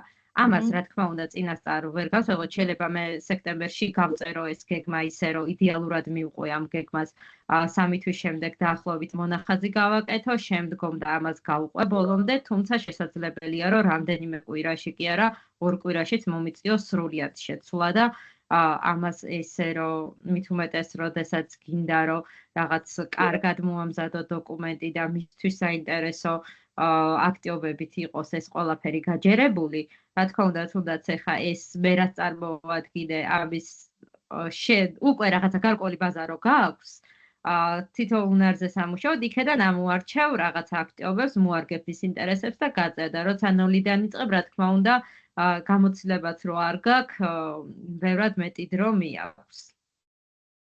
კი ბატონო, ძალიან საინტერესო რაღაცა პროცესში მოდის ძალიან ბევრი კითხვა, რა ძალიან მახარებს, იმიტომ რომ ეს ჩემთვის არის რომ ინტერესი მაღალია და რაღაცეები ჩდება, რომელიც შესახებაც ამ ადამიანებს ინფორმაცია არ ქონდათ და მიხარია ეს ინტერაქცია. ქცევის მართვის გეგმაზე ეხა ბოლო შეკითხვა თუ არის, არსებობს, თუ არის ინდივიდუალური სასწავლო გეგმის ფორმა ჩაგვიგდეთ. მე მგონი კიდე ისევ და ისევ შევძანდით G-ზე და სადაც ინდივიდუალური სასწავლო გეგმის გზამკვლევია, იქ ნახავთ უფრო დეტალურად აღწერას, ასევე ინდივიდუალური სასწავლო გეგმის ჩვენ ვებინარიც ჩატარებული გვაქვს ინდივიდუალურ სასწავლო გეგმაზე. ბაიკომ ჩაატარა და ძალიან დეტალურად აღწერს ამ ვებინარში და YouTube არხზე მასწავლებლის მანდატური სამსახურის YouTube არხზე გადადით და ყველა ჩვენი ვებინარი შეგიძლიათ მოისმინოთ. თუ თქვა და ვერ მოახერხეთ და არ ქონდათ ინფორმაცია დასწრებოდით ამ ვებინარს. ერთი არ შემილია არ აღვინიშნო ერთი მშობელი როგორც ჩანს ესწრება ჩვენ შეხვედრას და ამბობს სამწუხაროდ რომ არ სრულდება ინდივიდუალური სასწავლო გეგმა, არც ინტერვენციის გეგმა და მას უწევს ბრძოლა იმისთვის რომ შეასრულოს სპეციალურმა მასწავლებელმა დაკისრებული მისი ვალდებულება. სამწუხარო რეალობა და ეს ერთი არ არის ჩვენ გვისმის ესეთი მაგალითები ძალიან რთულია მშობლისთვის, როდესაც აქ მოლოდინი რომ ჩარევის საფუძველზე მისი ასე ვთქვათ შვილი მოსწავლე გარკვეულ მიზანს მიაღწევს და ეს ესეა და ჩვენ თითოეულ ჩვენგანს ამისი გვჯერა, იმიტომ იდება ამდენი შრომა, იმიტომ ხდება ესე დეტალურად ასე ვთქვათ შეფასების საფუძველზე მიზნების განსაზღვრა წარმოუდგენელია სხვანაირად და არ სრულდება დასახული ვთქვათ ისიც საინტერესოა ეს სპეციალურ მასწავლებელს სწორედ განსაზღვრული თუ არა ის მიზანი რაც დაისახა ხო ძალიან ბევრი ასე ვთქვათ შეიძლება კითხვა გამიჩნდა ამასთან დაკავშირებით რა ვიცი თუ გინდათ მოგწერეთ და ჩვენც ვეცდებით რომ რაღაცნაირად კომუნიკაცია გქონდეთ სკოლასთან შეგიძლიათ ოფიციალურადაც მოგწეროთ და ამ შემთხვევაში უკვე ჩავერევით თუ ოფიციალურად მოგწერთ მანდატური სამსახურის ჩვენს ინკლუზიური და სპეციალური განათლების ცენტრს ამასთან დაკავშირებით უკვე უფრო სერიოზულად მივიღებთ ამ პროცესებში მონაწილეობას და გეტყვით რომ ჩვენ სენს არა მარტო თქვათ ვებინარები გარკვეული кейსებია რომელსაც ჩვენ ასე მულტიდისციპლინურ შეხვედრებს ვაკეთებთ და განვიხილავთ და აქ მუშაობს არა მარტო ასე ვთქვათ სპეცმასწავლებელი სკოლის მასწავლებელი და ადმინისტრაცია აქ შემოდის სოციალური მუშაკები შემოდიან ფსიქოლოგები და მოგიხსენებათ რომ ჩვენ ცენტრში არა მარტო ინკლუზიური და სპეციალური განათლების ცენტრია არამედ ასევე არის და ერთი ქოლგის ქვეშ არის სოციალური მუშაობა ფსიქოლოგია და ჩვენ რაღაცნაირად ვცდილობთ რომ ეს ასე ვთქვათ სექტორული იქნება თუ ასე ვთქვათ შეხვედრები დაორგანიზება და ასე ვთქვათ შემთხვევების განხილვებიც მოვაწყოთ. ასე რომ თუ რაიმე წუხილი გაქვთ და რაღაც არ სრულდება და შესაბამის დონეზე არ არის, მართლა სამწუხაროა, იმიტომ რომ უზარმაზარი რესურსი, შრომა, ემოცია, ყველაფერი იდება ჩვენი მხრიდან, სპეციალისტების მხრიდან იმისთვის, რომ მეტნაკლებად შევძდოთ ვებინარიც ერთ-ერთი მაგალითია ცნობიერება ავამაღლოთ, მეტი ინფორმაცია გაგიზიაროთ, მეტი რესურსი არსებობდეს იმისთვის, რომ ინკლუზიური განათლება უფრო ეფექტიანი პროცესი იყოს და ამ პროცესებთან დაკავშირებით სწორედ ხედავთ ხარისხთან დაკავშირებით არასწორ ორგანიზებას პროცესის ინკლუზიური განათლების განხორციელების ერთ-ერთ გამოწვევად სწორედ სკოლის დონეზე ამას ვხედავთ. მოკლედ ბევრი აღმოჩენები გვაქვს გაკეთებული და რაღაცნაირად ეტაპობრივად და ნელ-ნელა ვცდებით რომ გვერდში დაგიდგეთ, ჩვენი ფუნქცია შესაბამისად და მოვალეობა შევასრულოთ და უფრო მეტი, ასე ვთქვათ, მეტი რესურსი გაგიზიაროთ, ცოდნა გაგიზიაროთ, გზამკვლევები გაგიზიაროთ და რაც თავარია დოკუმენტები მოვაწესრიგოთ ისე, რომ ხელი არ შეგეშალოთ აი ამ პროცესების განხორციელებაში და მშობლებსაც, რომ თქვენი შვილის უფლებები უფრო კარგად დაიცვათ.